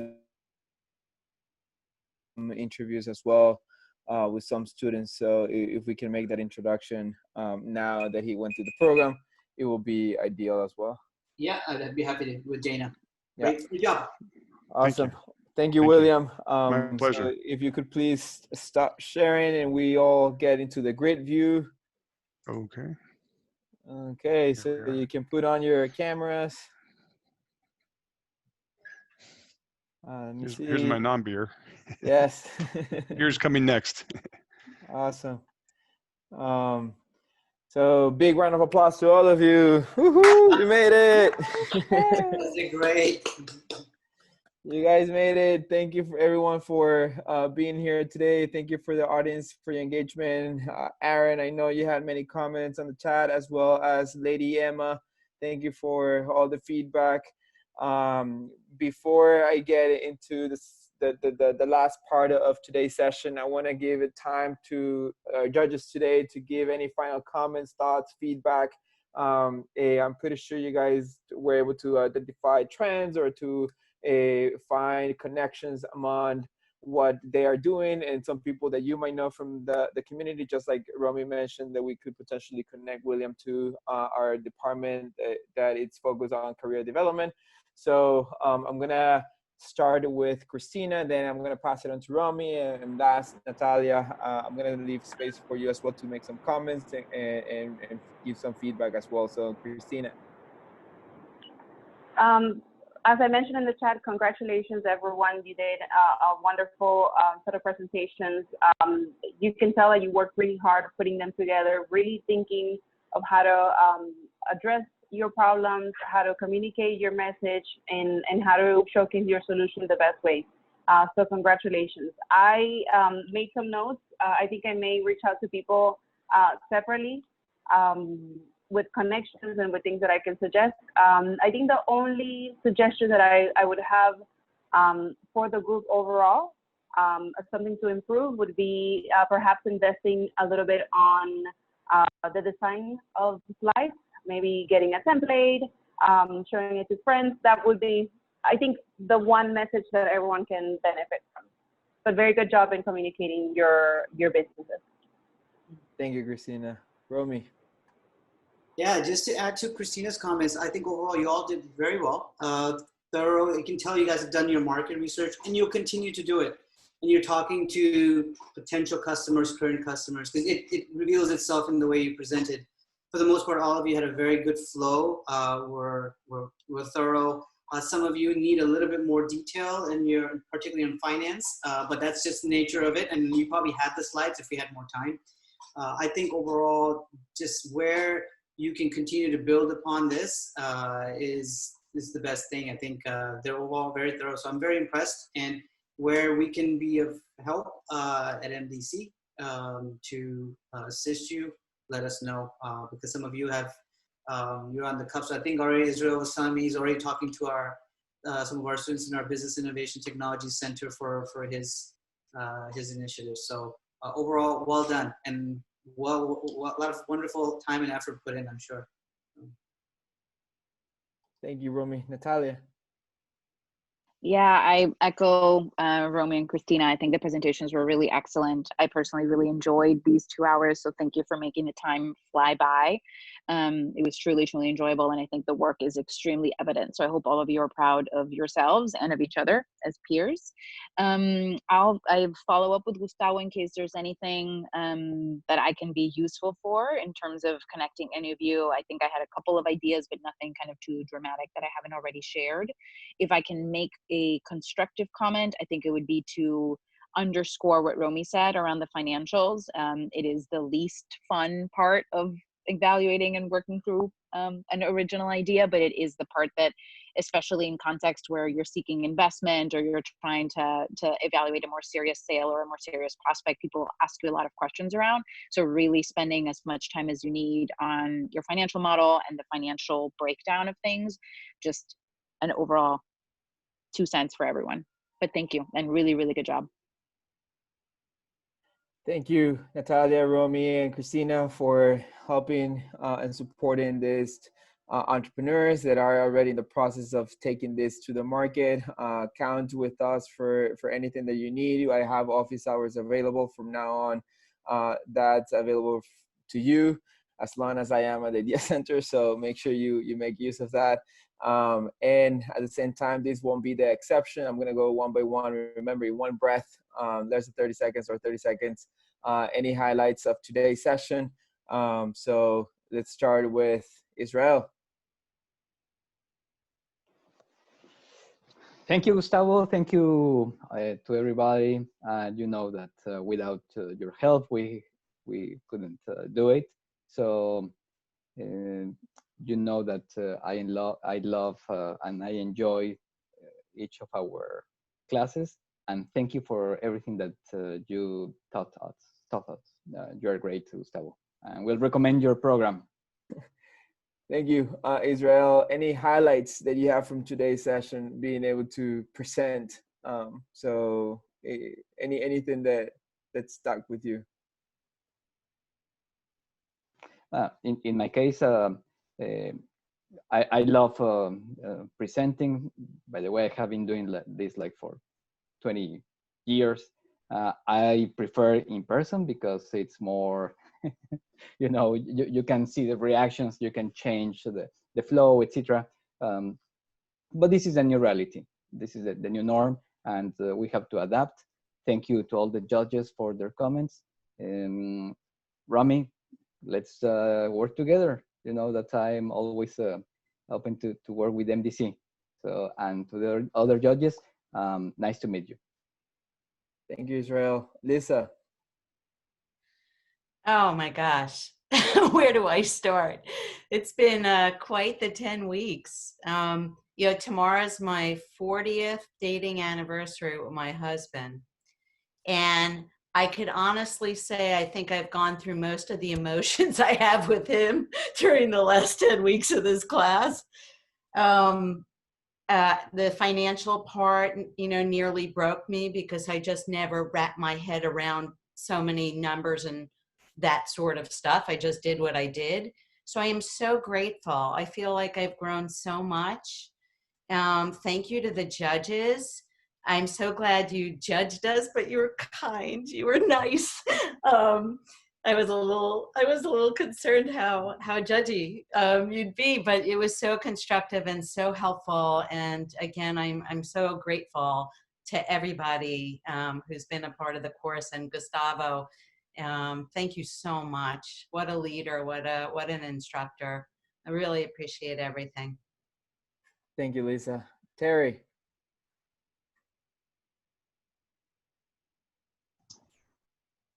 Yes, this 10 weeks has been quite interesting. We've all learned a lot. Starting, we were almost like kindergartners, and today it's like we've graduated and we're going to need William's a program to help us get not jobs, but our own businesses going, which may be Clients. another idea too, William. Gustavo, of course, you know we love you, and you have to tell the judges too as well that we are your favorite class of all time. And again, just love to my classmates. We need to go to whatever the next class. We got to go together, guys.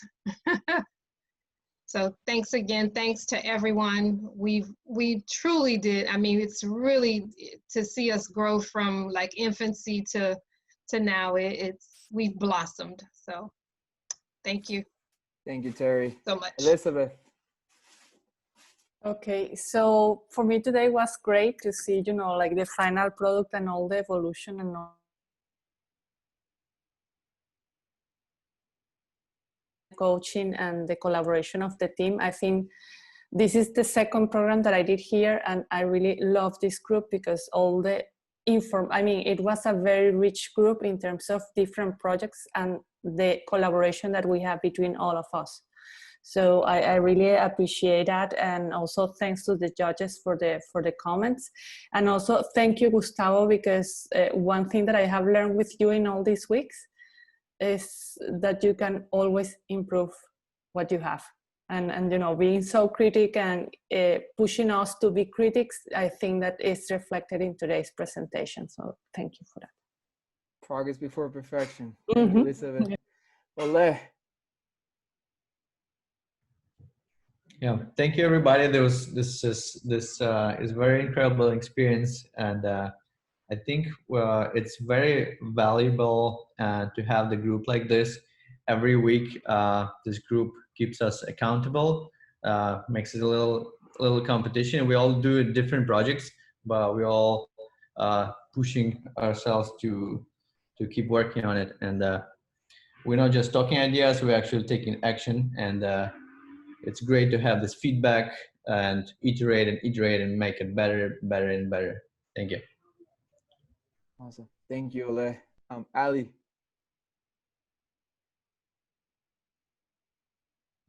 I'm so glad it's done. This is just the beginning. I'm kidding. No, I really was floored with everyone's presentations today and the growth over the 10 weeks, the iterations, the pivots, the fact that everyone just took it serious. I think it raised the bar for each of us, you know, and I appreciate that this is the team we had, and the feedback we all gave each other was kind but really constructive. Gustavo leading the way, not sugarcoating anything, but, you know, why? So that's what I hear all the time when I'm making my slides. Why? I without these 10 weeks, I wouldn't be where I am. I'm excited to, you know, keep going with this, and it's courses like this that, you know, hold you accountable and move things along. And everyone has some great ideas, so I hope you all keep going with them. And this has been a pleasure. So I hope we keep in touch. Board of directors, and we all get a cut of each other's, right? Yes, 3%. William. So you know, Ali, he does the same thing to all of us in our team meetings. Why? I have a 6-year-old. Thank you. My sentiments are, you know, echo what everyone said so far, and it was great to see the judges, like, where they went for the questions and what they're asking, because, you know, what they're asking and where they're focusing on are the things we should be thinking about and polishing. So that's so useful. I mean, you can't buy that. So thank you so much. Appreciate it. Thank you, William. Mark. Hey, everybody. So I did 7 or 8 out of the 10. I started with a ton of questions, and I don't have full answers, but what I have are ways to get the answers. I pivoted on certain parts. I found competitors. I found so many things that I really I was just at such an early stage compared to where I feel I'm going now. And so I'm not ready at all. If somebody offered me money, I'd say, no, go away. I'm not ready. But that's not going to happen right now anyways. but the point is, the process really worked. A lot of personal changes and new understandings and new points of view. I'm really genuinely grateful and impressed with this whole course and everybody who went through it. In terms of everybody's presentations, wow, what a difference from 2 weeks ago. You guys look, I mean, very complete. I hated the financial part, but you guys managed to do it. Very impressive. So I think it was great. I thought the judges would be scarier than they were. So, you know, that's my last thing to say. Thank you. They're gonna be now they're gonna be more, put a lot of pressure in the next one. So be careful with what you say, Mark. We don't bite. We don't bite. Yeah, Diana.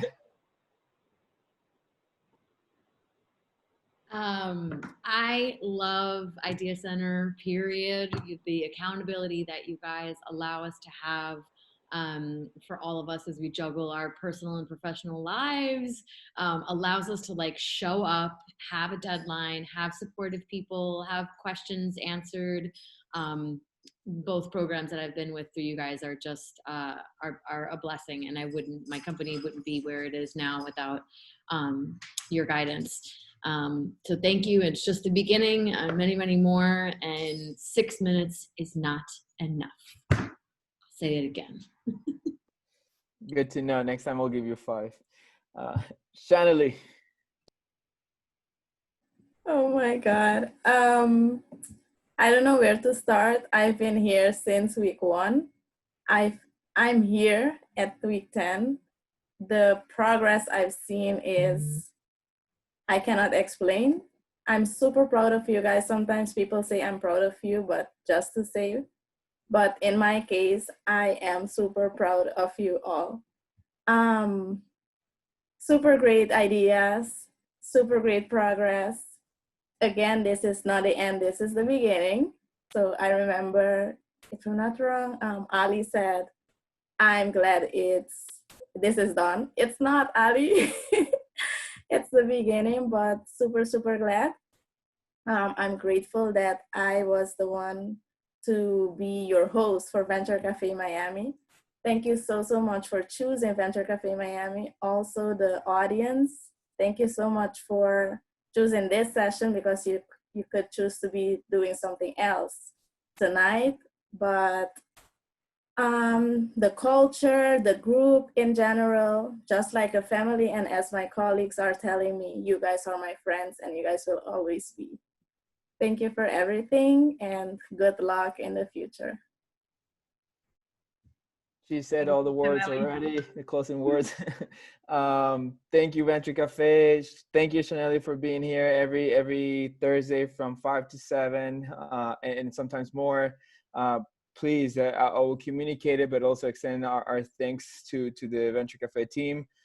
Thank you to the judges for taking the time today to give feedback and support the entrepreneurs. Thank you to the audience that also has participated throughout the previous weeks. And Nina, I'm gonna say this with your permission. You are my favorite student from Imper Miami, but this has been one of my favorite groups from all times at the Idea Center. You guys are pioneers. We did all days for the first time virtually from beginning to end. We haven't seen each other face to face in the last week. I hope to soon get to meet each of you in person. We're gonna start recording some testimonials, so we'll book appointments and with socially distancing and all this soon. But I'm really happy that even though we were in the dynamic of being virtually, we didn't have that distance from being humans and that interaction from supporting and caring and giving feedback to each other. So thank you so much to all of you. I will send an email, the last assignment, which is a survey in order to get your feedback so we can make this program even better, just like Elizabeth said, and your digital certificates for completion of the program. So thank you very much. Enjoy your night. Have that beer, shot, wine, or whatever it is. But it's time to celebrate. So thank you, judges. Thank you, everybody. Enjoy. Good night. Well done. Good night. Good night, everyone. Thank you.